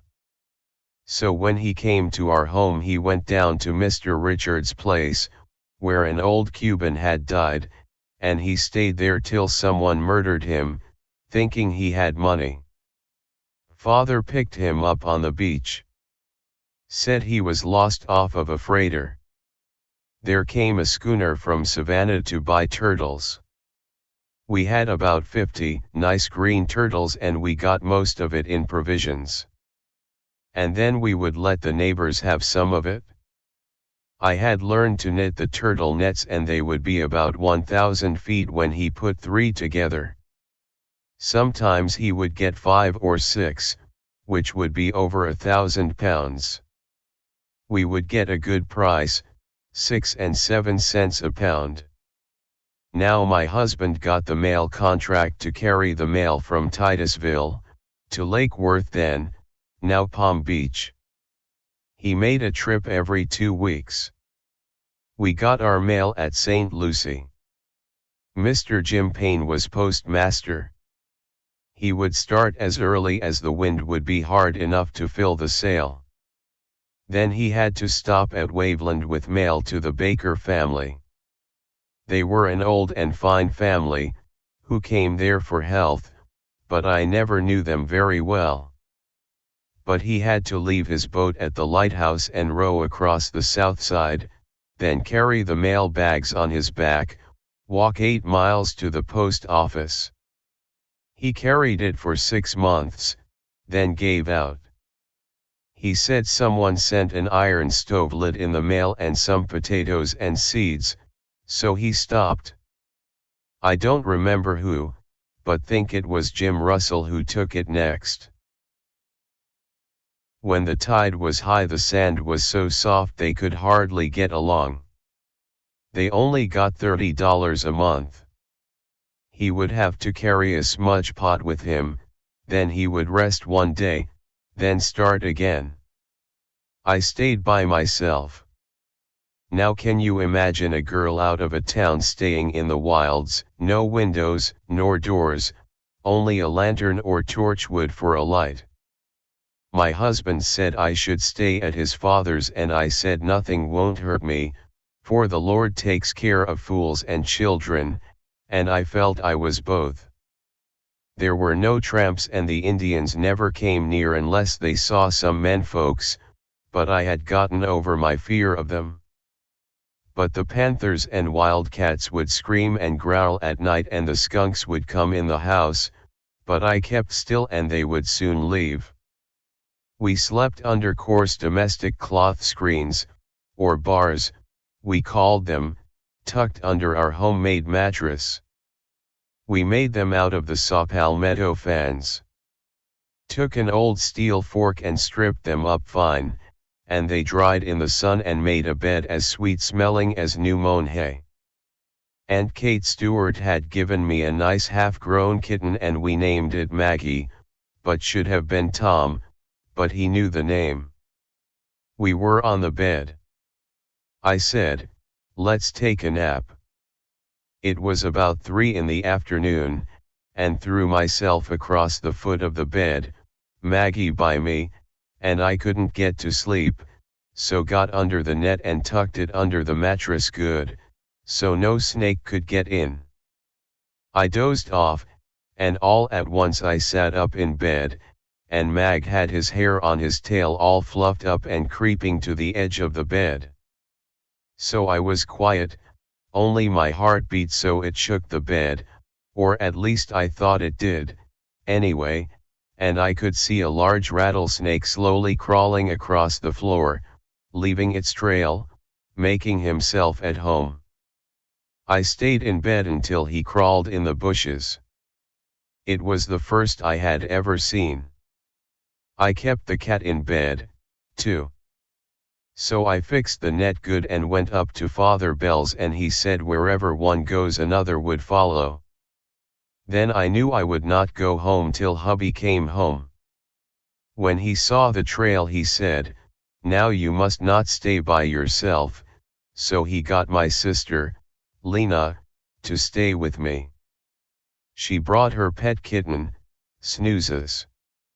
We left him at home and took our washing up to Mother Bell's, as I didn't have any tubs or washboard. In fact no one had them, only battling blocks and a paddle to beat them with, was the way they washed. So I never did wash. It was funny to me, but our clothes were so white and nice. Our clothes dry, tied in a bundle, ready when my hubby came to take us home. It was dark and sister's kitten would always meet us at the gate and hide, then jump to scare us. I heard a rattlesnake sing his rattles and see the cat jump, and I said run, a snake, and did not know where he was. We got to the house and lit the lamp, and it seemed like everything that moved was a snake. Well, I set supper, and about that time the kitten came in and the blood came trickling down his face. He had bit him. He died a horrible death, but none of us could kill it. We couldn't eat our supper. Next morning we went out to the fence and my sister said, "I see it, it is under the palmettos and it was on an old piece of quilt that had been thrown away."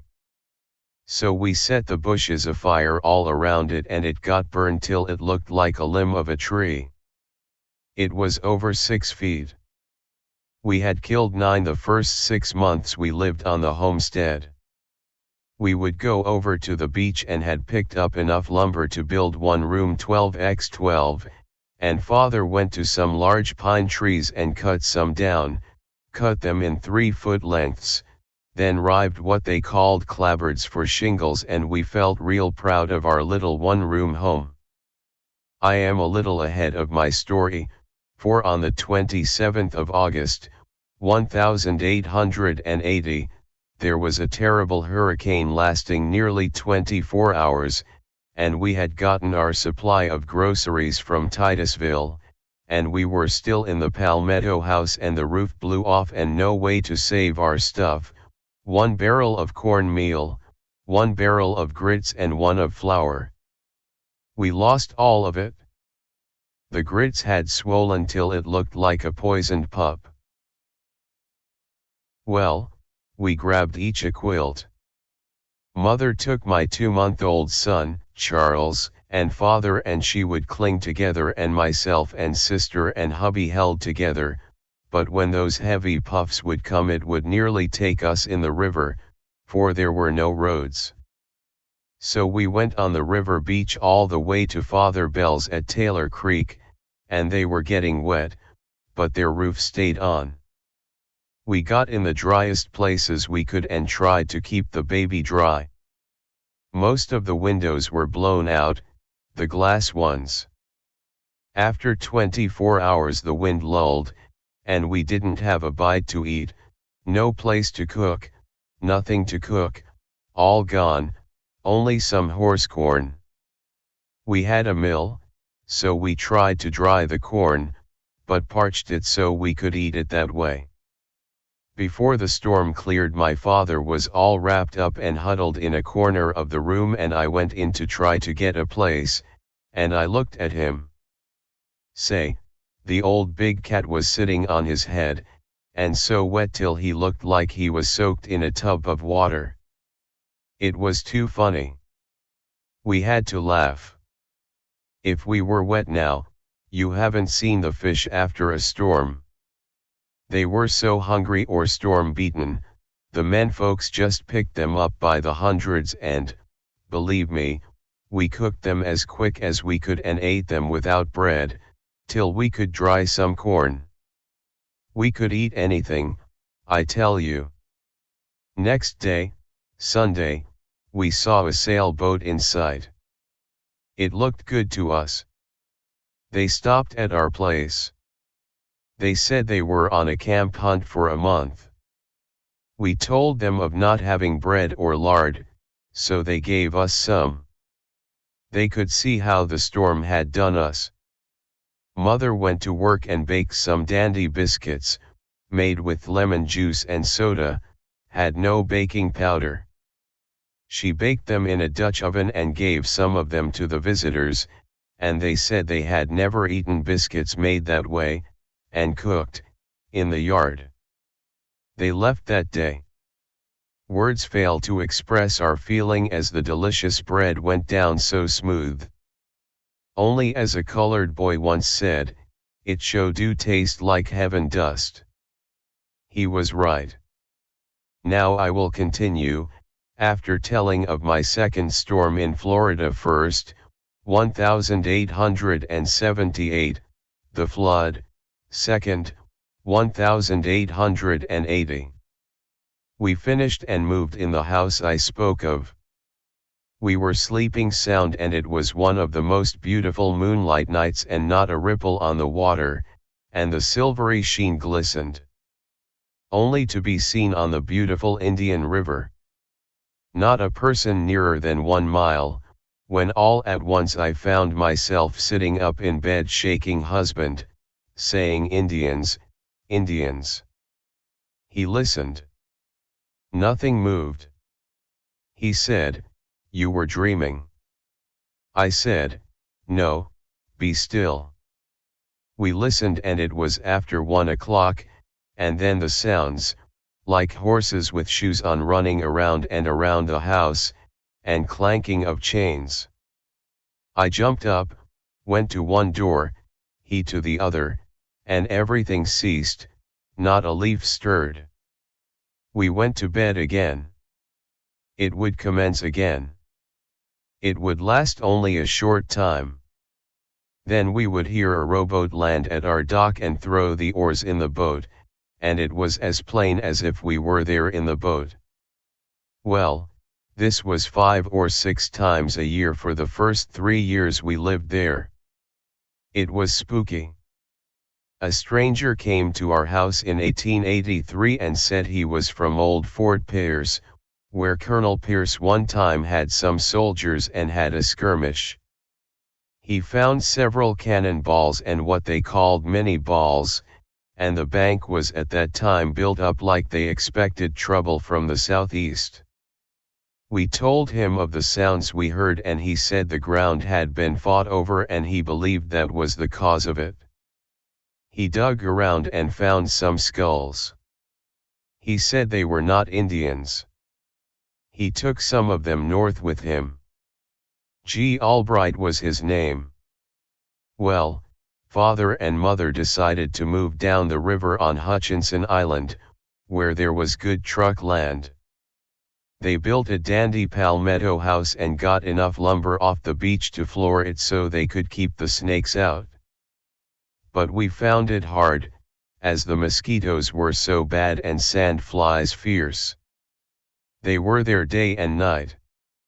Smudges didn't count, but after they cleared the brush out the wind could get in and blow them away.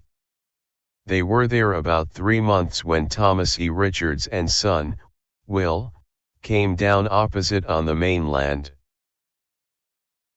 They called it Eden, but after a few days found it was not the Eden they were looking for.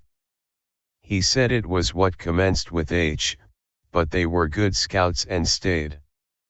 On Sunday they came over to see the ocean. My father, a LAGOW, and my mother were the only people there at that time. It was Sunday and they insisted the 2 Mr. Richards should stay for dinner. Mother said, I will give you some cabbage, for it is different from the kind you raise. So father talked till I knew they were tired, but Mr. Richards wasn't far behind. They enjoyed the palmetto cabbage and said they would try cooking some. We all became great friends and they would bring mother over some flour. She would bake bread for them. For part of the week they learned how to camp like we did. We showed them how to tie the nets onto their hat brims. I made them palmetto hats, broad brims, for shade. One Saturday night Will caught a large possum, and father told him how to dress it. So he did and brought it over early so mother could bake it. He put it in soda water all night. Mother fixed it and put it in the big Dutch oven, and when it was done she had sweet potatoes with it, and say, a fresh milk pig was no better. It was baked so brown, looked so nice, but I couldn't eat a piece of it, it would not go down. Father and my husband, Mr. Richards, and Will did it justice. So mother fixed the remainder with the potatoes for their supper. But sister, mother, and myself had a cabbage dinner. Too much like a rat. We couldn't get hops to make yeast, so we took the mission grape leaves and used them like we do hops to make yeast cakes. We used the leaves with salt to make our cucumber pickles. Within 2 weeks they would be just right. We came back to help Dad to get a road cut out over to the beach, about 300 yards. We were busy piling brush and Dad said, "Say, I wonder why Richards and Will didn't come over, they always come on Sunday." I said, "Let's stop, it is Sunday." Dad said, "It is Saturday, but we lost our notch sticks and worked until nearly dark." "Well," Dad said, "if they don't come over I will go see about them." So we cleaned up and Mother put on some turtle to cook. They all liked it. About 10 Sunday, as we thought, they came over and Dad and all of us dressed for Sunday. We noticed they looked at us funny. They didn't have their Sunday clothes on. That was clean overalls and homespun shirts. Mother washed for them. Mr. Richards said, "What the devil are you all dressed for? What is the matter with you? We don't work on Sunday." And Will said, "Oh, Dad. That's a good one on you. Where is your bottle? Good joke on you, old man." All jokes aside, this is Monday. We didn't get over yesterday, had company and some friends came in time for dinner. They said it was Monday. So Dad said, "The devil, we will keep it just the same, for we worked yesterday." One time after that we lost the day. Father and Mother would go for miles to old wrecks and cut the copper bolts out of them, and we would be miles from home, and carry them in sacks on our backs to get something to eat. Captain Hogg would buy all we could get at 15 cents a pound. Sometimes we would get 50 pounds, then go back the next day for more. As sometimes it would be all covered again, then we would have to dig the stuff out again. Sister and I went over to the beach. It wasn't over 300 yards, but through a jungle. The one we cut out on each side of the trail was oaks, thick, palmettos.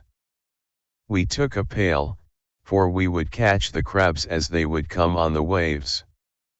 We could catch them before they would sink in the sand. If we were quick enough we would get a pail full.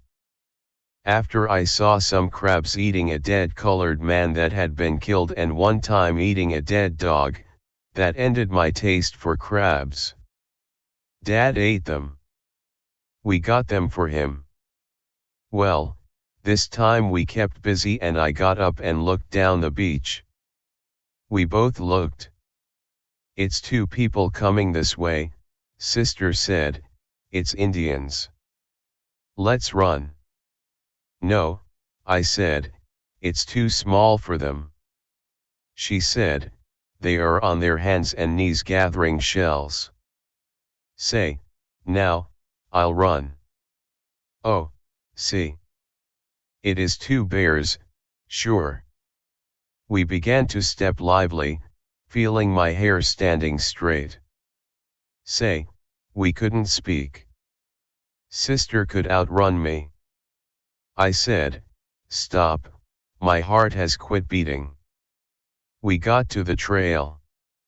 Sister screamed every step.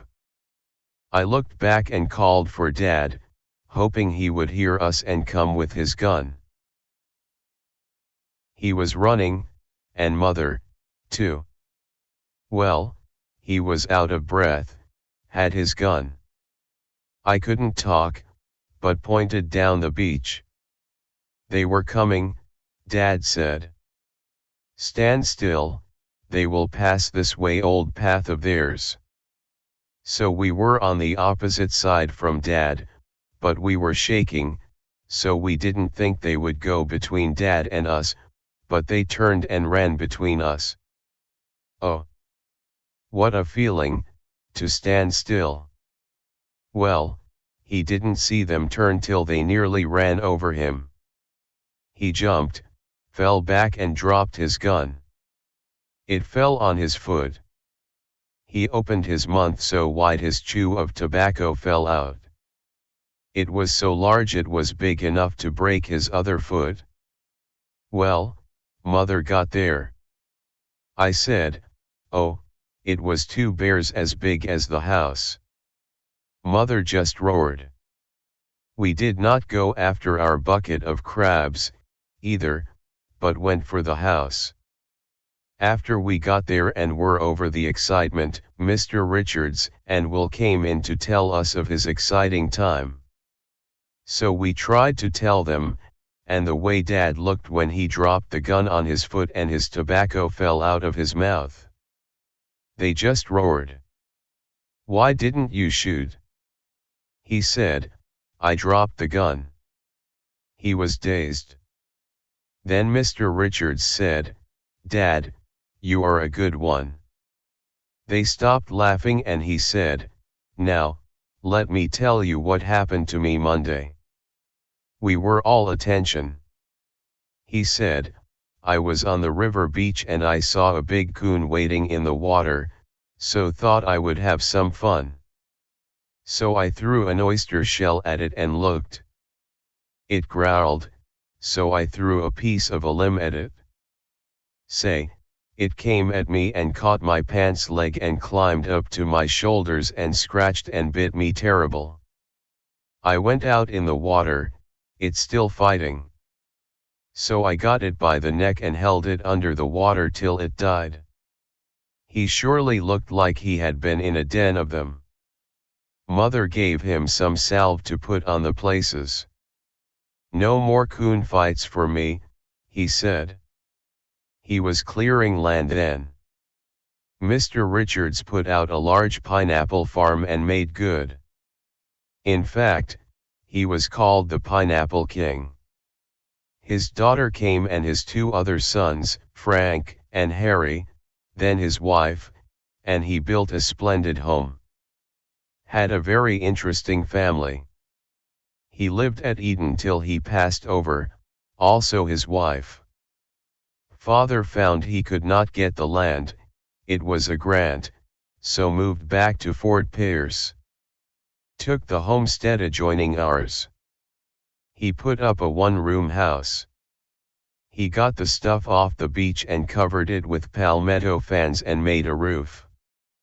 Then it was time for my husband to get the cattle up for his mother and his brother and himself, for they had to be marked and branded. He went out to a place the cow hunters called Snipe Fields. That is where the dairy of Mr. Cleveland is now.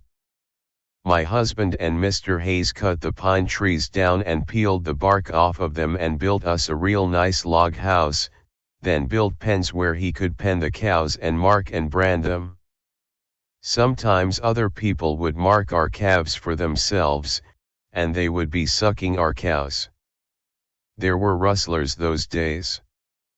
Then the mark would have to be changed. It was cruel to cut their ears so much. We lived there quite a while and my first baby was born, Charles Alexander Bell, 6th of June, 1880. And the first doctor was Dr. Moore.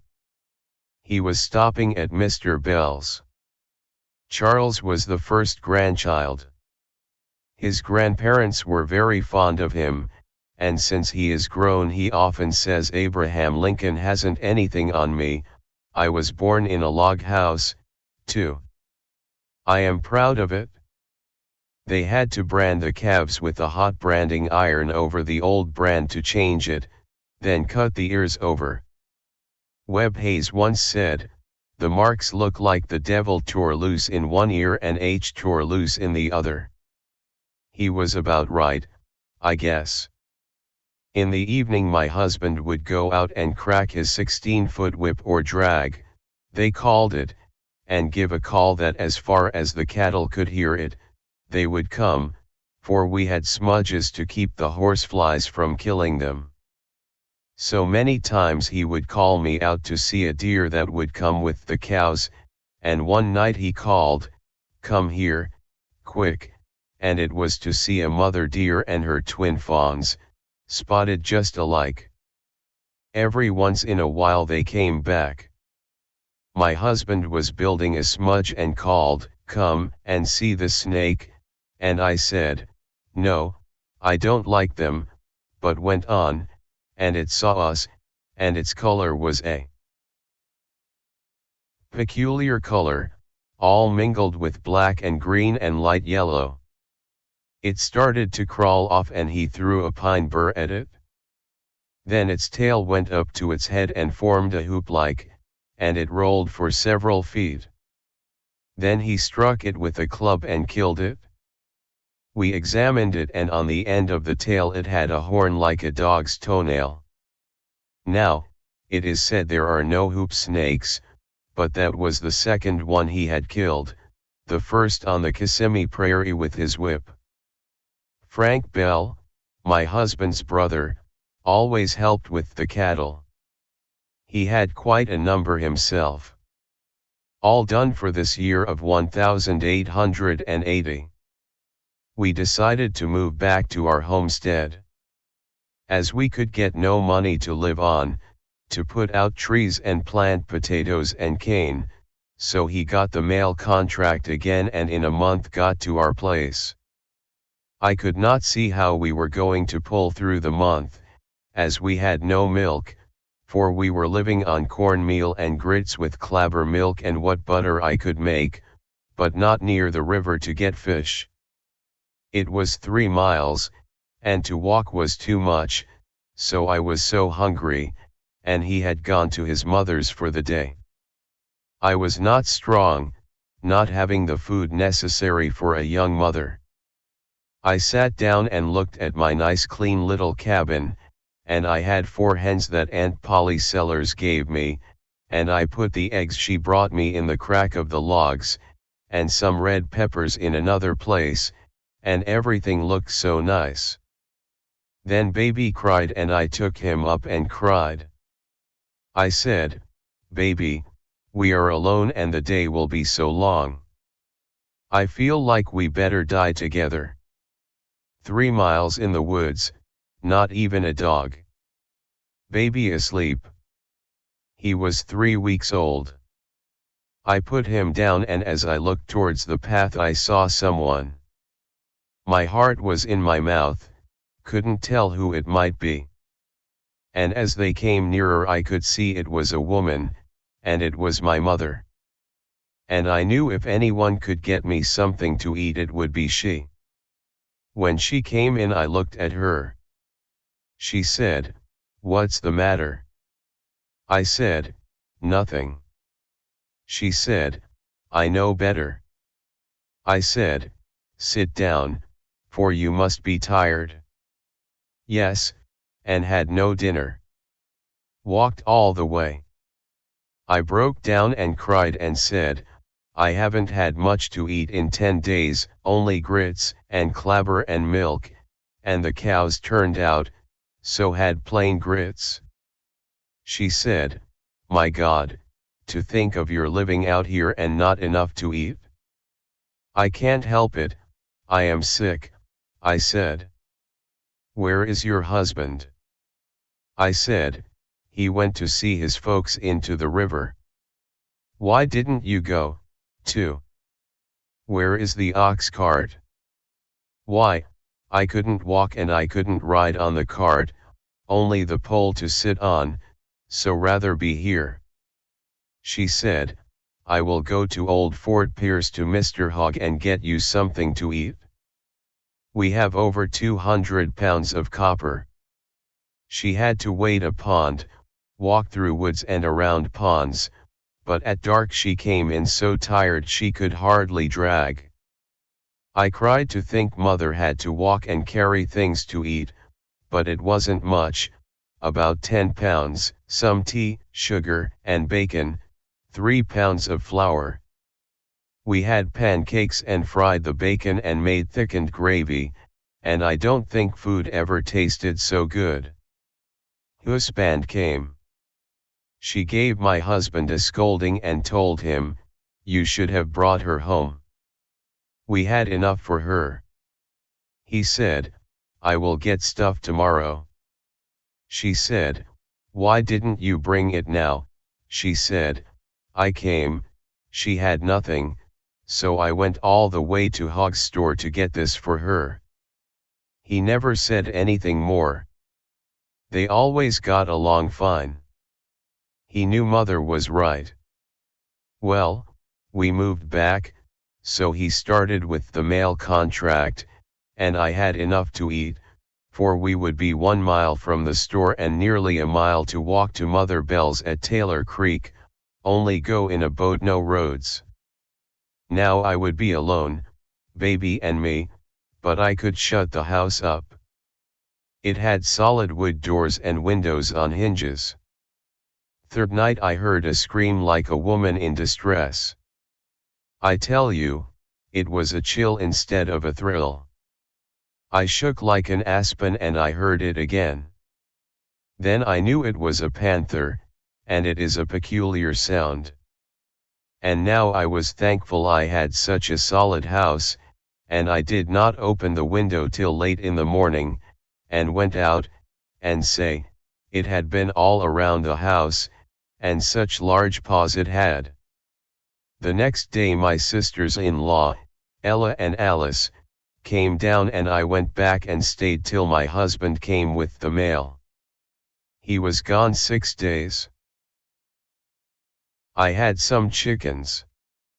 We built a good tight coop. One night I heard them squawking and I was afraid to go out alone again. I thought it was a possum, but it had reached its paw through a crack and pulled a hen up to the side and tore her whole side out, but could see it was a wildcat. Then I nailed slats over the cracks. The skunks would dig under it. It was a puzzle to know what to do. Turkeys and deer would come through the yard and seemed to know I would not hurt them. I took baby and went to the store and I was all in, he was so heavy. This is November that I went to the store. Who should I see but the store full of Indians, and I was so scared I nearly lost my breath, but Mrs. Hogg gave me a chair behind the counter and she could talk some with them. Told old Parker, he was chief at that time, I was Jim Bell's squaw.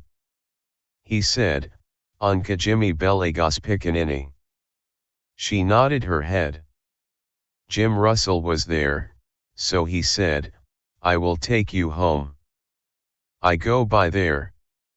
And in the night my husband came home and I would not let him in until he called me by name. I thought it Indians. My husband had been with them for 10 years. He and his father, his brother, Frank could understand them and talk to them.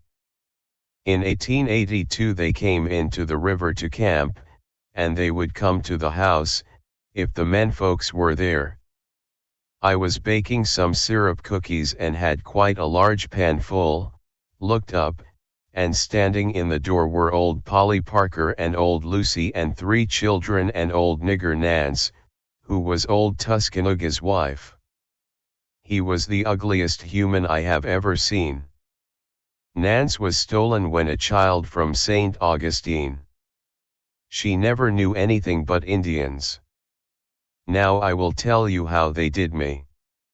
I thought I would pass them around.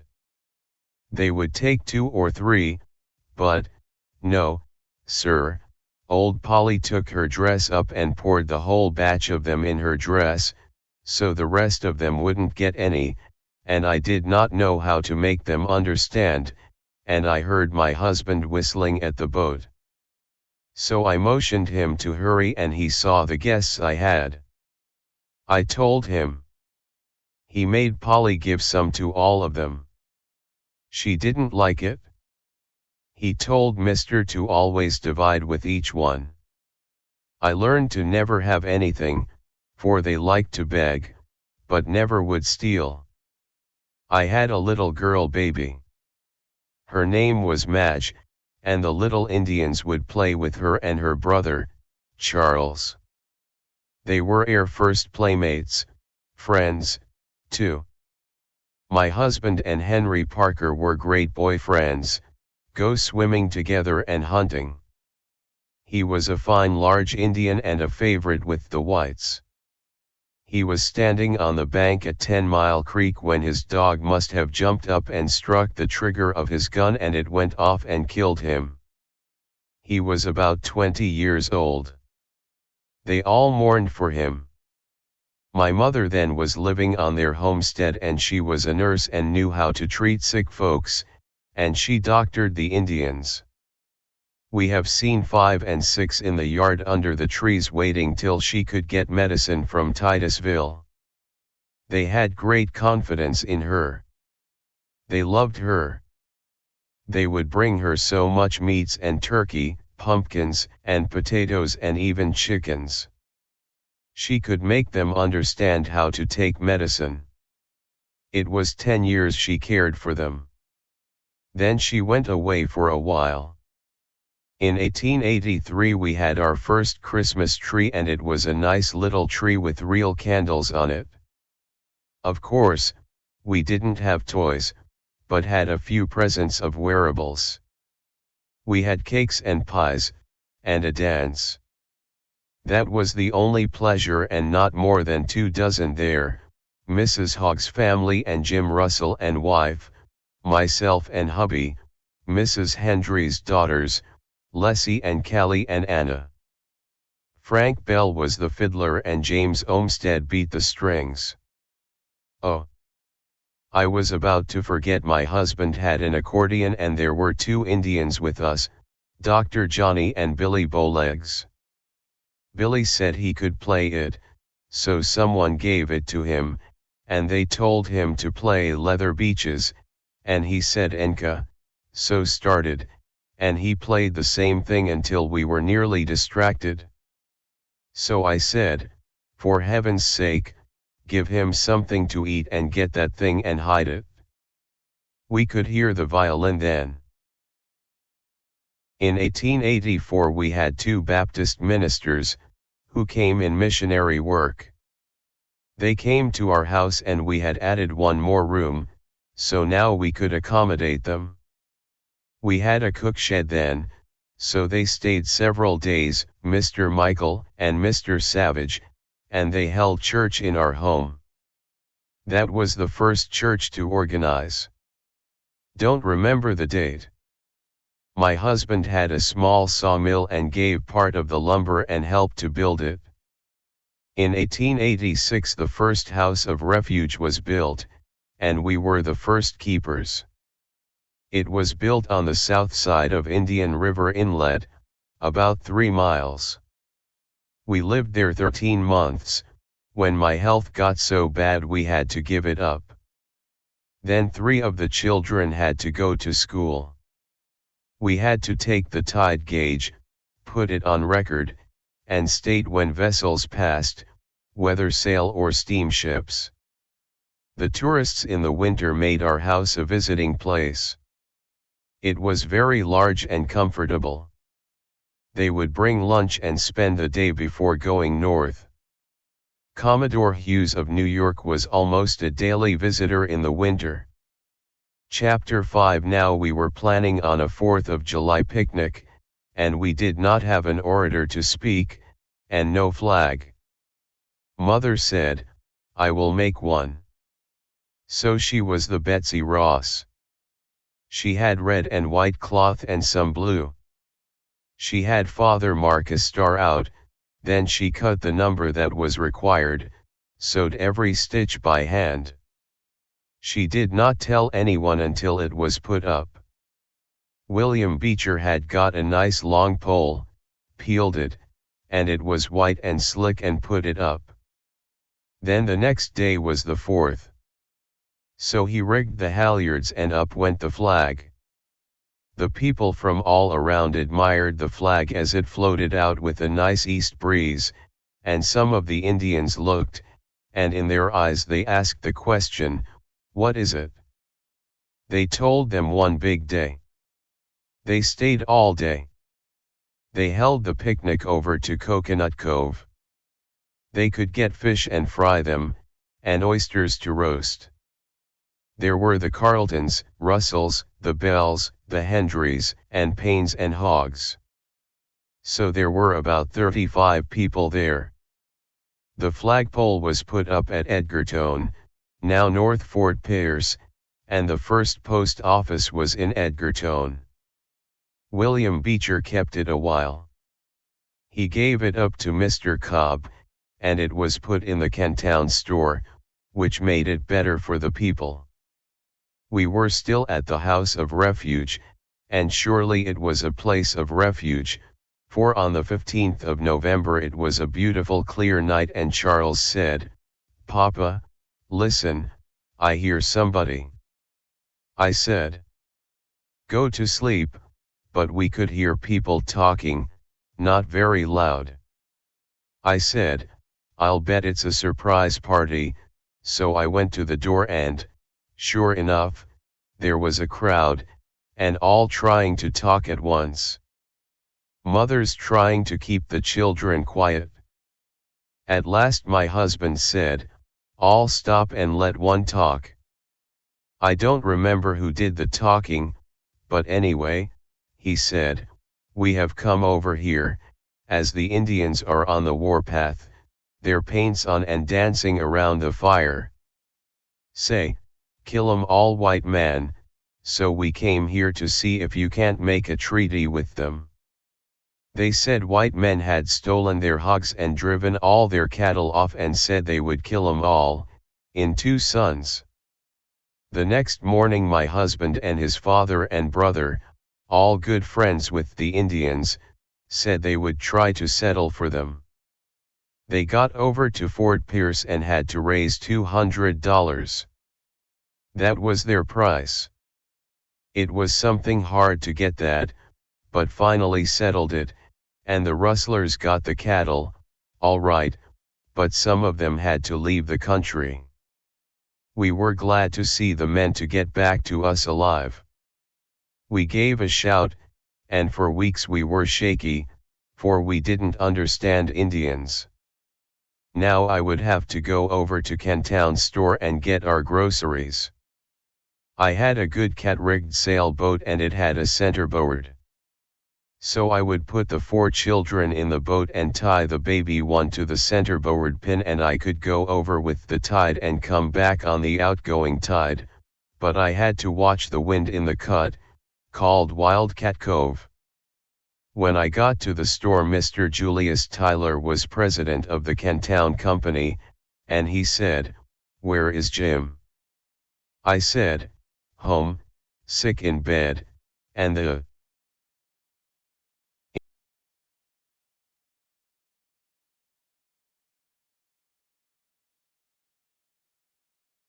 inspector is there. He said, "You came over with those little children?" I said, "Yes, I can sail as good as anyone." "That's all right, leave the children home." "Who would watch them?" "Jimmy can't get up." He said, "If you was my wife you wouldn't." I said, "I hope she never has to do my way." He laughed, shook his head. Mr. Tyler was a thorough businessman, and was always ready to have a social chat, and a good neighbor. They were over to the station, that is, he and wife. She also would scold me. They were here some time before Frank, his son, his wife, and 2 daughters, Edith and Ethel. After a while they came to Florida to be one of us. I think it was 1887, or near that time. Now, we had one noted man and his wife, who were English to the bone. They were Lady and Lieutenant Hen. She always carried a bottle of the best to drink. I don't know how it was, but she would insist on me taking a nip. I never had much use for such stuff, much less those who used it. She was always swearing at the centerboard boats. She said nobody but Americans would have them. They were boarding at St. Lucia with Judge Payne and came over every day to fish, and my husband would roast oysters for them. They thought they were grand roasted. Their boat did not get back soon enough, and Lady Hen wanted to go home. So I said, "We have a good boat. My husband can take you over." Lieutenant Hen said, "You couldn't hire her to get in a centerboard boat," but she hit the bottle hard and did not care, so they started. She would give the children money each time she came. When he got back he said she liked the boat, and the next day she said, "Let me buy the boat," but of course we wouldn't part with it.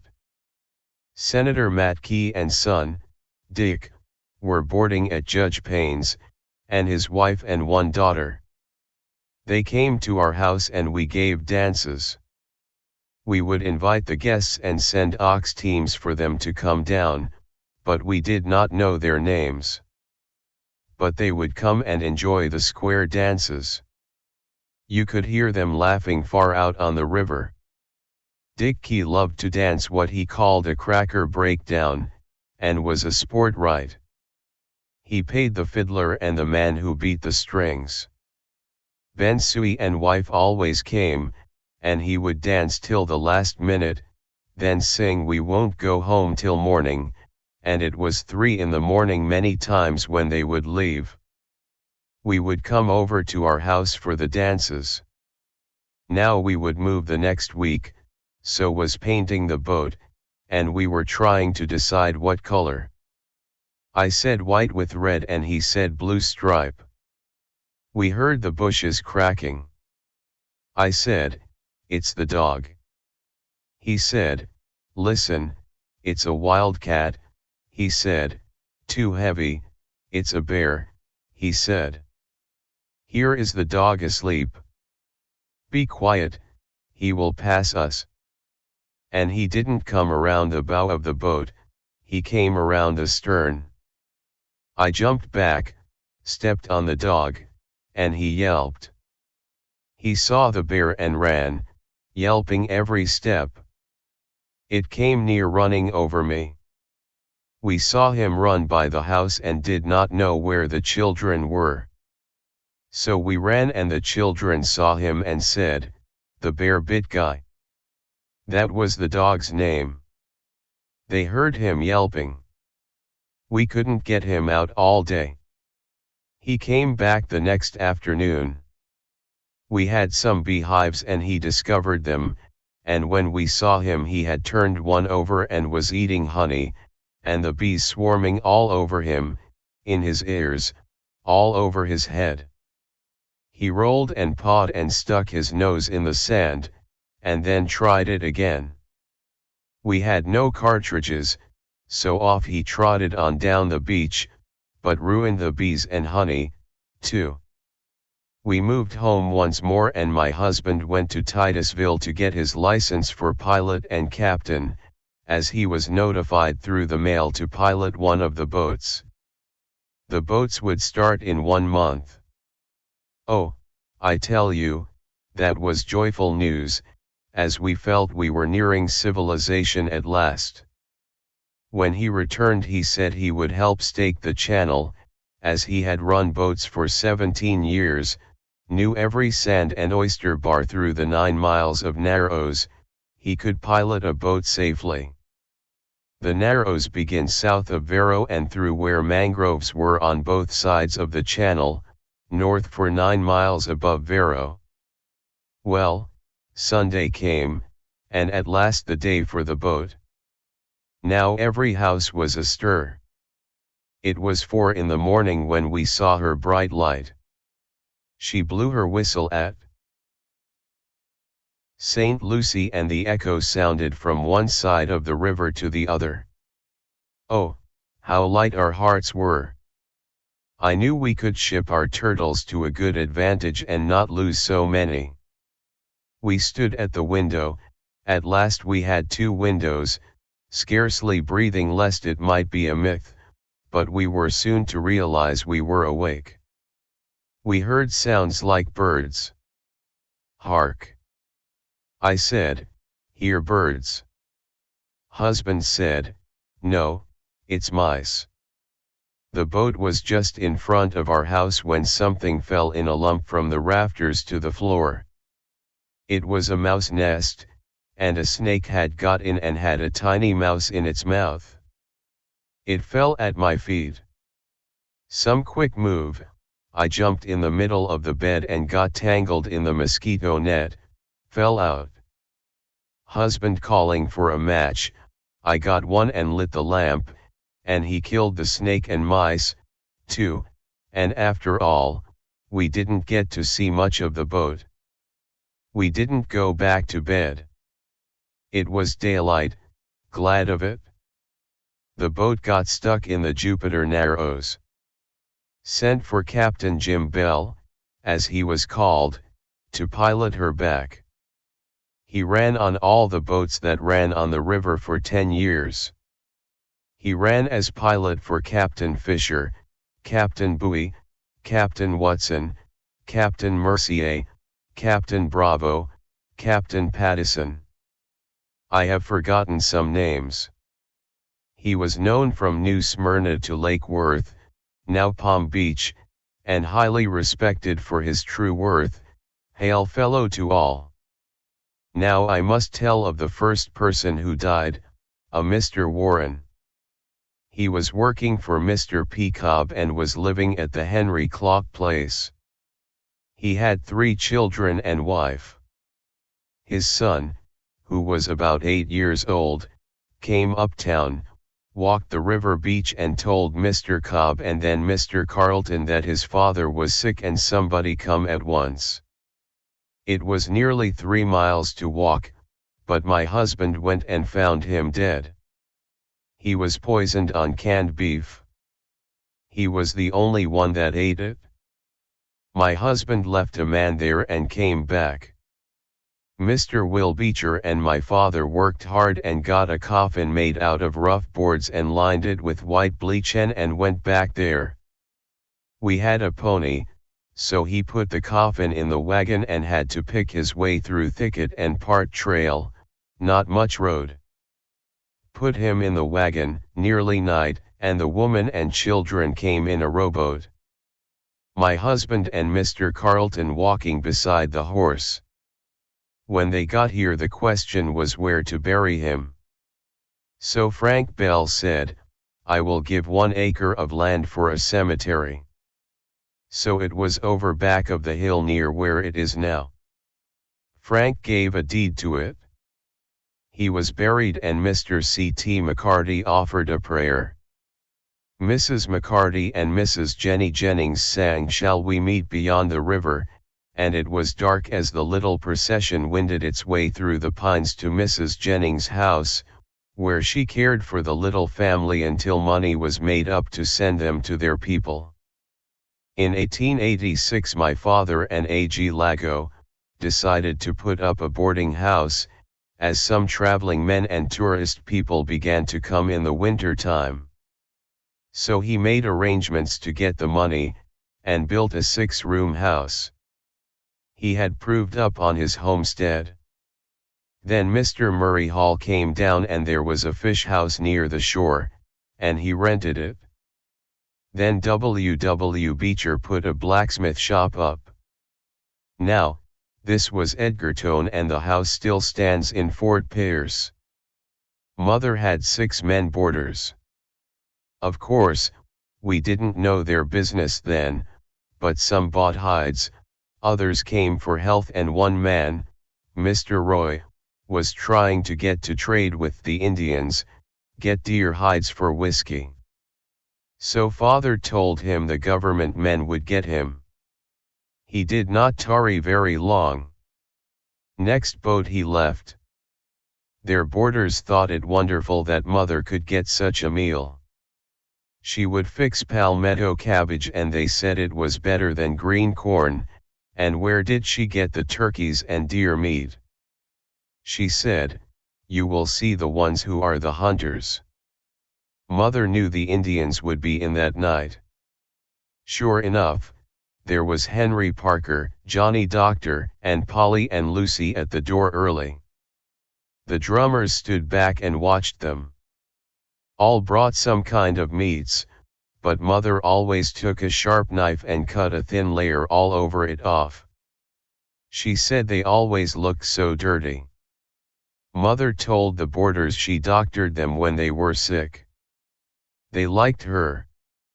She would take a ham of venison and cut the bone out, then the meat, grind it and put some potatoes, onions, and bread crumbs, pepper and salt, then put it in a large baker, then bake about 3 hours, basting it often, and serve cold or hot, but it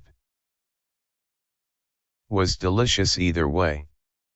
Some of the men would say, "My plate leaks," or "You did not give me any, just a little more, please. Now I will go on." I thought I would put out some seeds. Flowers were rare. I dug up a nice plot and planted them, and Charles was always busy undoing what I did. I went to the house and forgot Charles and looked out. He and the dog, Guy, were both asleep under a little tree that we had planted 2 years before. It was a mulberry from the beach, and it still is growing on the corner of 2nd and Norway on the Jim Bell homestead, planted 1880, and the children have driven hundreds of nails in the old body. It is 48 years old and it still is bearing fruit. So you see the boy was all right. So started to get dinner. I called my husband and I said, "I wish you would call Charles." But he was coming in and said, "Big black snake crawled on Charles' boy's foot." We rushed out and, sure enough, there in the yard, the dog looking at it, a rattlesnake, coiled up, and my husband got the big hoe and scolded the dog, and struck it in the head. It was not large, about 2 feet long. It would have bit the dog, but we did not know whether it did crawl on his foot or not. The dog got so he was so watchful, and I had just fed the chickens and left the boy with feed, so went in the house. And I heard the dog growl and keep it up. So I went to see, and Charles was by the fence, imitating a cat, meow, meow. So I said, "No cat there." He said it again and the picket was off, and when I got there I saw it was a wild cat, just in the act of jumping on him. He didn't want to leave. The dog was near the hole, watching, but the cat ran as he saw me. I would say, "Guy, bring the boy." He would tear his dress, but would bring him. He was worth his weight in gold. He took hemorrhages and died. He was 5 years old. We had hard times until the boats got started. My 2 first children would cry for nanny or no bed until they would go to sleep. We had to wait till a boat came. Oh, the privations and starvations and the aggravations of insects, and away from civilization, was so bad words could never express it. And then we would have a little party and forget the hardships for the time. We had the Schleppy brothers, the Hendry brothers, Mr. Geiger, the Houston boys, that were always ready for a dance and, strange to say, they wore boots or brogans. They were heavy like plowshoes, but the boys were not accustomed to watch their step and not get on our dress trains. Everyone wore long trains, some a half-yard or more in length. Then we wore bustles and sleeves, tied from the cuff to the elbow, then like a balloon. The basques were short and very tight. Some wore hoops. One night I was dancing with Arch Hendry and he had on a new pair of brogans and he would slip and nearly fall. So he said, "Wait, I'll fix the darn things." Out with his jackknife and scraped them on the soles. "We're rough now, we can dance." Someone had put sperm oil on the floor, and the rough boards were nearly worn smooth from dancing. He will laugh when he reads this, as he still is in Fort Pierce. The dancing was not hugging like they do now. Graceful dancing is impossible with jazz. And the styles were like in the Peterson magazine, 1874 to 1886. Then dresses took 12 yards to make one, all loops in the back, and you can make 3 dresses now out of the 12 yards. That is much better than dress mopping the floors. There were not many single girls, only Ella, and Alice and Madelabelle and Miss Mary somebody. She was a school teacher to Mr. Reuben Carleton's children, Charlotte, and Sally and Leslie, and Anna Hendry were all the girls, and we young married folks were young, even if we did have children. We went to Mrs. Carleton's to a dance, and some of the men said, "Let's have some fun," and the children were put on quilts in the carts, so when they started home they would not wake them up. We would make pallets on the floor in the house. Put some there while dancing. They took some children and put in the carts, and bring them out of the carts and change them all around. When a mother heard a child cry they would listen, and everyone knew their voices, and someone would fill in the place dancing until she came back. One little one started crying and the rest were aroused, and there were 8, and you couldn't tell where they were, some outside, and the light was put out. Such a time. It took over an hour to get straightened out, and then it was time to go. We did not have a dance for a long time. Some got mad. My father and husband were going on a big hunting trip. We put the children in the boat and went to Fort Capron, where father was, and start from there. Sister and mother and myself were not going, so they said they would put a pole up, so if anything should happen we could come to Sewell's Point and put a white flag on it. They could see it. We were not acquainted with Captain Sewell at that time. We were getting things ready, and I went to the door and saw a boat rowing in towards father's house, and I said a boat was coming, and hubby came, then sister and children, mother also, and last dad. The 3 strangers laughed, and one said, "Gal, stand back and let dad see," and of course it did look funny. Dad went on down to the landing. One said, "Say, can we cook on the shore?" "Certainly, you can." They had provisions for a month. They gave us some tea and some butter, and it was good, for we only had briar root tea, and they gave us sugar, too. They decided to go with Dad, so started with a dandy east wind. It wouldn't take over 6 hours to go. We saw them off, so cleaned up and did some sewing, and to bed early, as the sand flies would eat us alive. The strangers were Mr. Clay, Shad, and Joe Gould, who after a year or more came to fish for the Scobie Fish Company here and at St. Lucie River. We did not get up early, nothing to do. It was 8 o'clock and the children were up, and my sister was usually up first. But mother called her and no answer. So raised the net. She was not there, so called out the door. No answer. Now that got us excited, and an old man lived back of the place. Said, "I think your gal is gone." I seed a man take a bundle and a gal get in a little sailboat and pull out. He come from Dad house further down. So we knew it was Jim Russell's house. The man was Mrs. Russell's brother, but she denied his being there, but Mr. Payne saw them and said he thought we were with them. He said they were going to Lake Worth. Well, we didn't know she knew him well enough to run away, but after a while we found he had met her and she was told she was getting a wonderful man. She was not 15 yet. She got a brood, so mother said, "We will go to dad." Our hearts were nearly broken.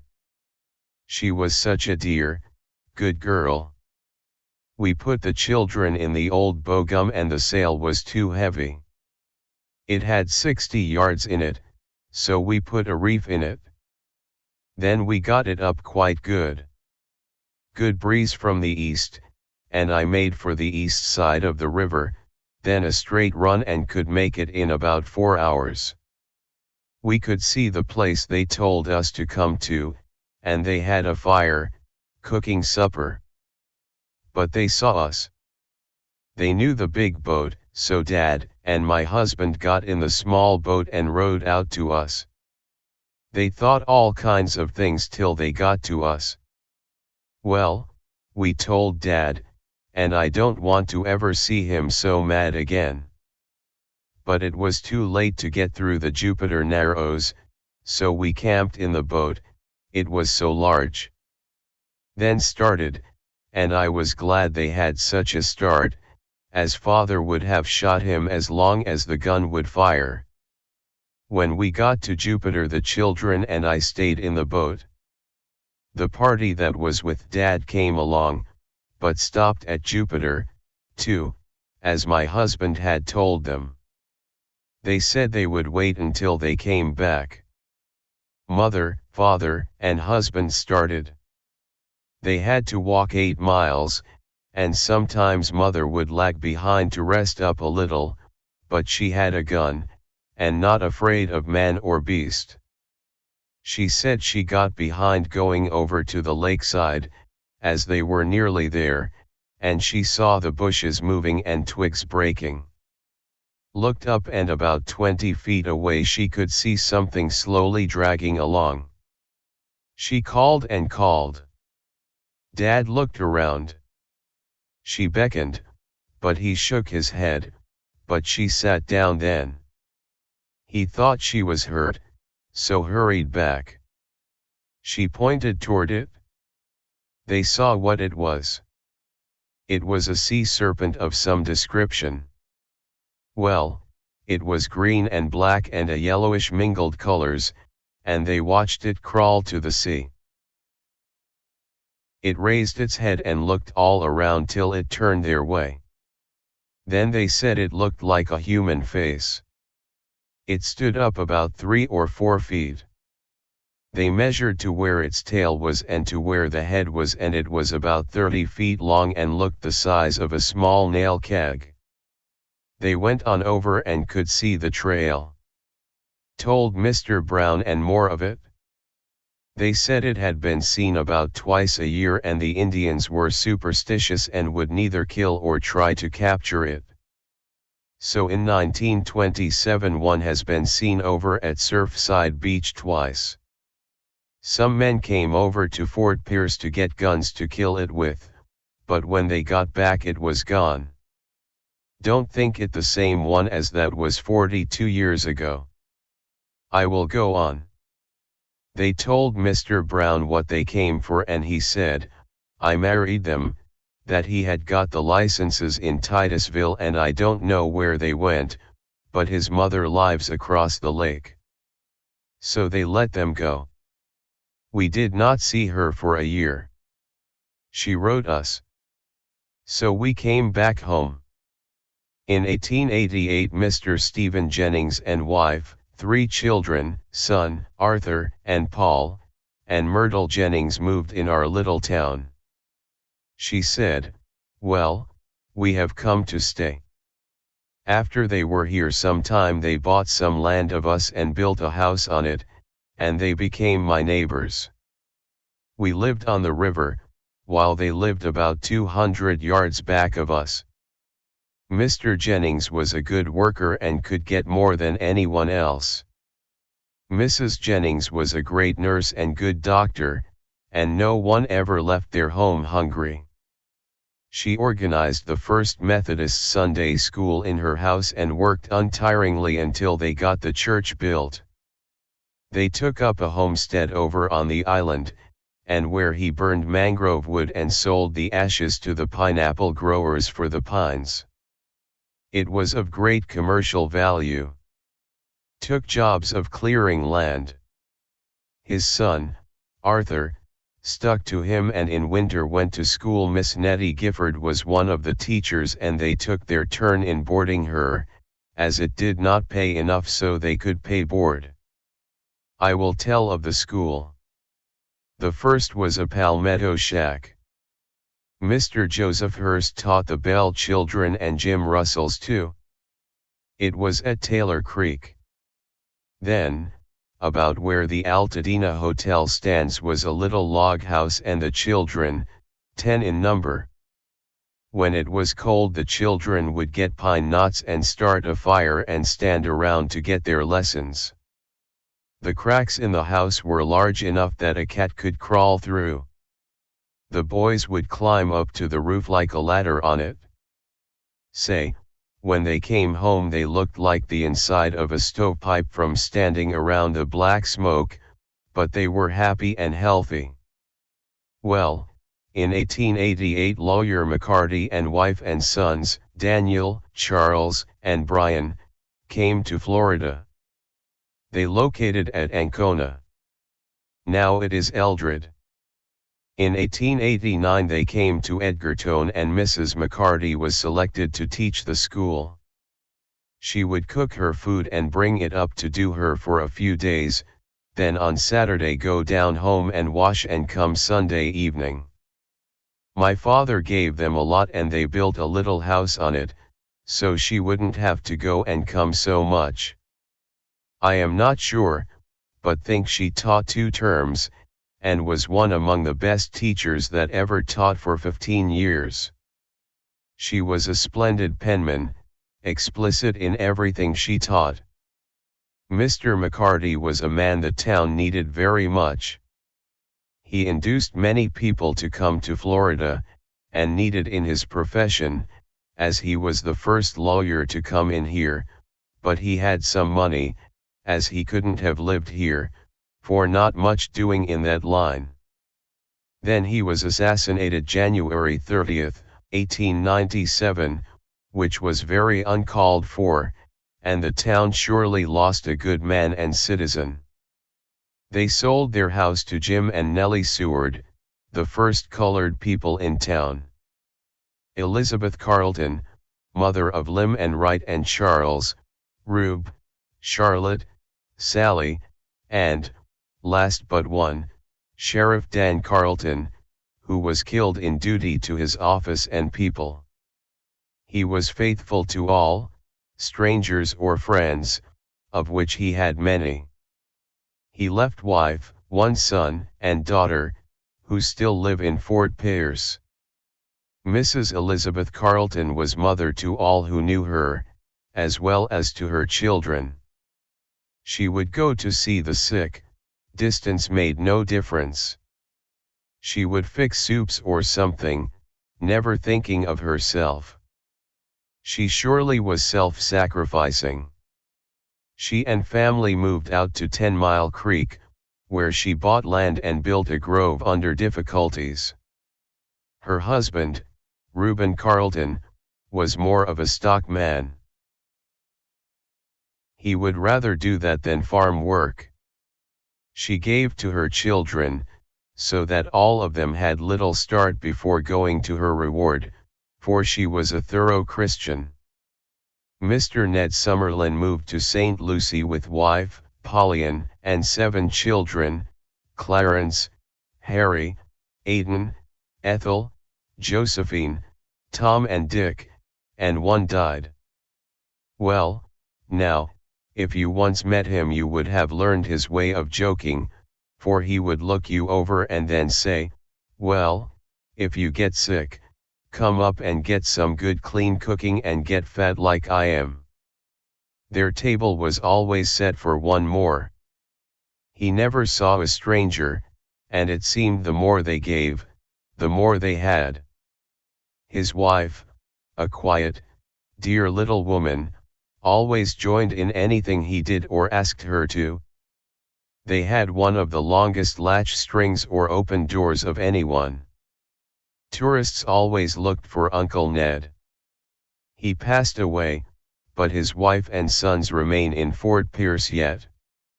Now, in 1893, we were going out to White City for a big land sale, as it had been laid out in streets and lots to be sold at auction.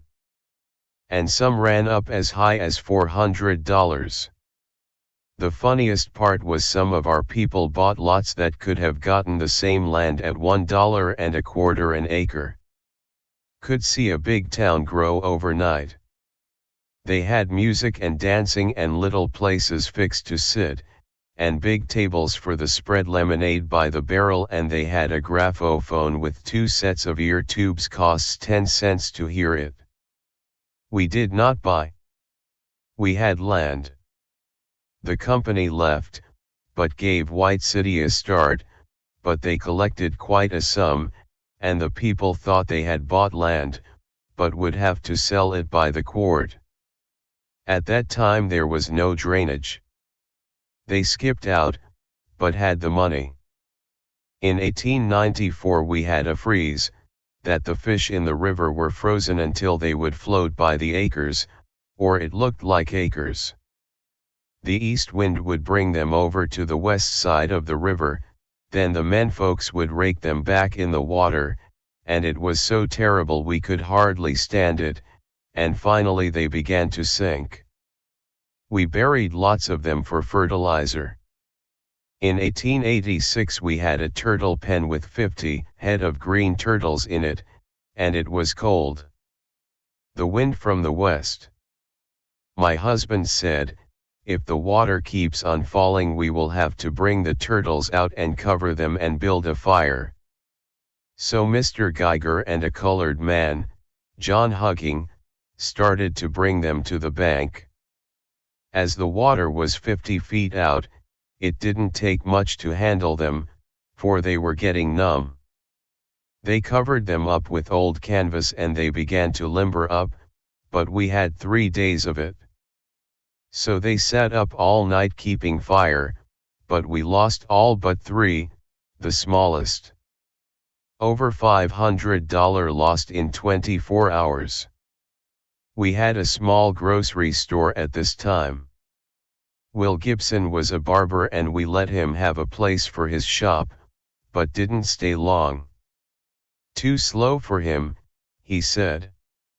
Mr. Billy Tucker, wife, and son, Goss, and daughter moved to St. Lucie and rented Mr. Payne's boarding house and ran it a season, then rented the Edgar House at Edgartown, kept boarders.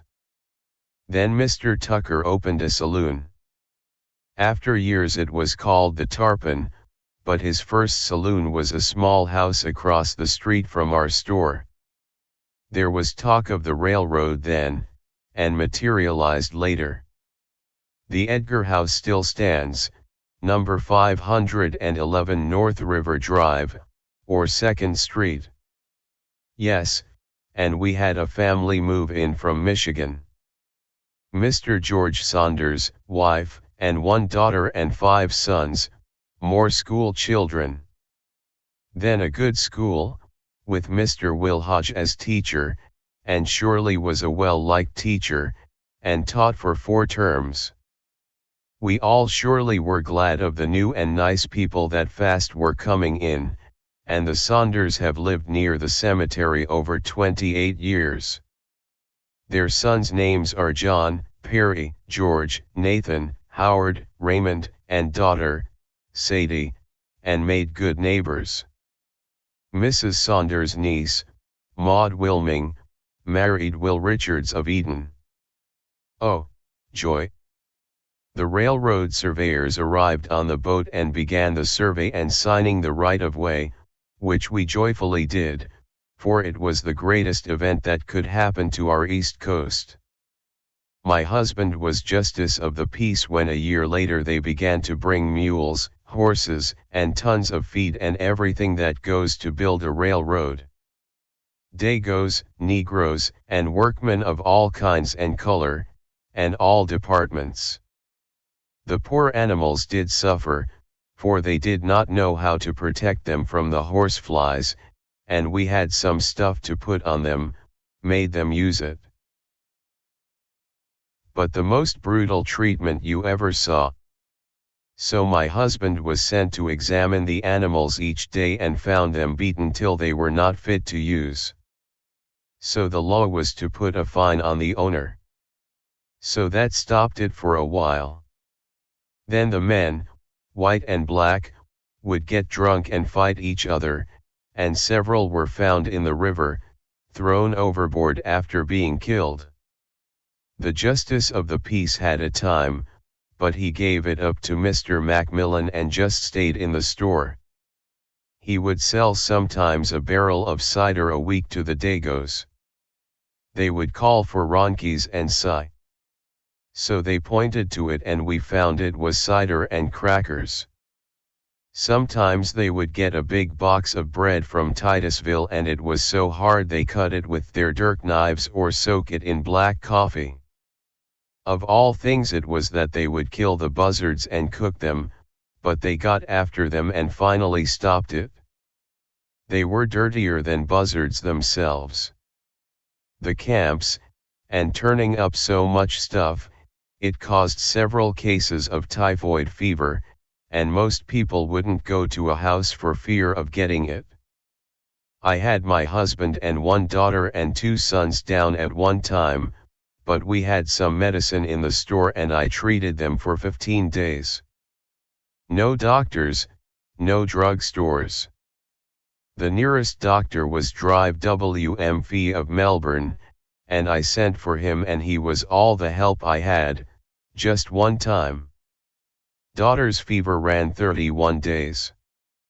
The rest were not so bad, but Dr. Fee said, "You have done well with only a little medicine to do with."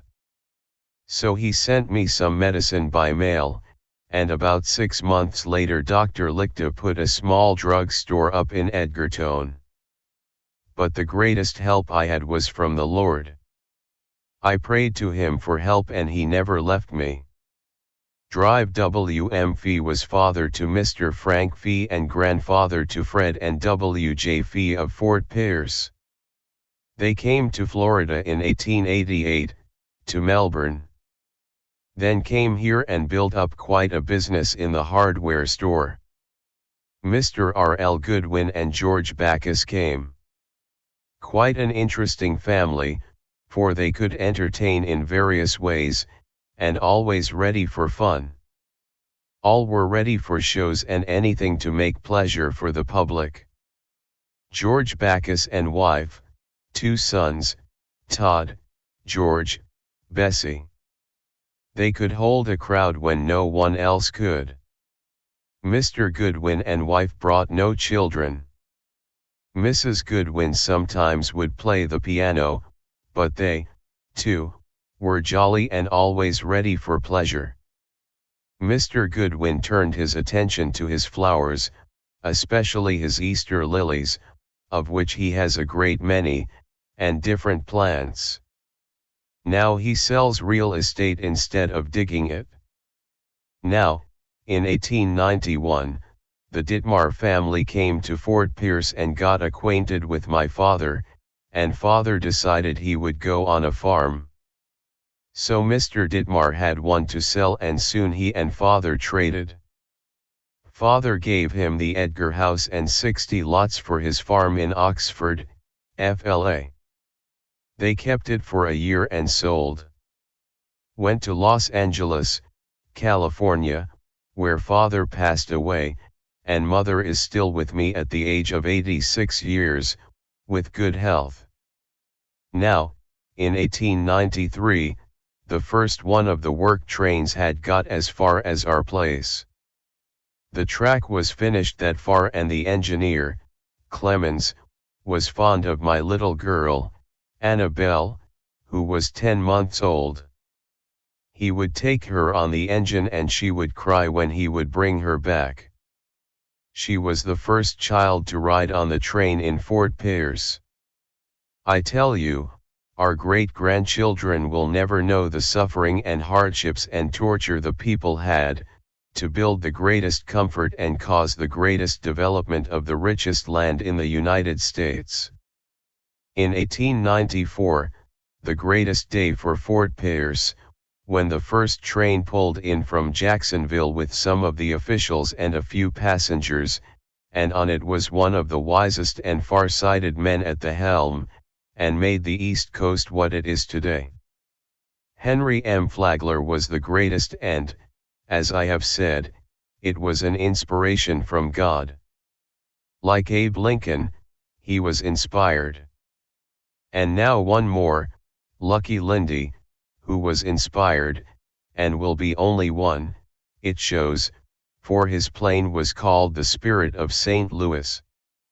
I have lived in Fort Pierce since 1879 and have seen it come out of the sand and wilderness, to one of the most prosperous of counties in the state, with its many large orange groves and thousands of acres of potato land, which don't take a back seat for any state, and trucking of all kinds.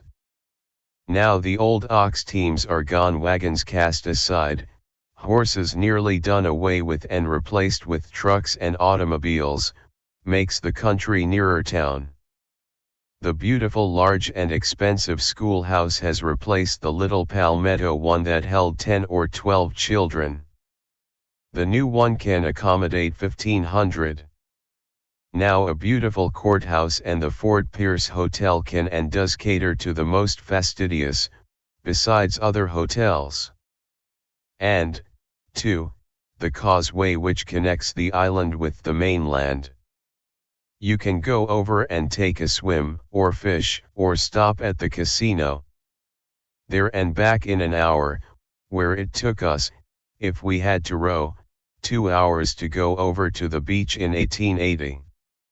I have written all of interest, but of friends and neighbors who have come in since the earlier days, they had no trouble. The older ones gradually passed away. But I hope you excuse the mistakes, for I never had a chance for school. But I never would go in a pioneer country if I were young again. I raised 7 children under difficulties, and I now sign myself, Mrs. Emily LAGOW Bell.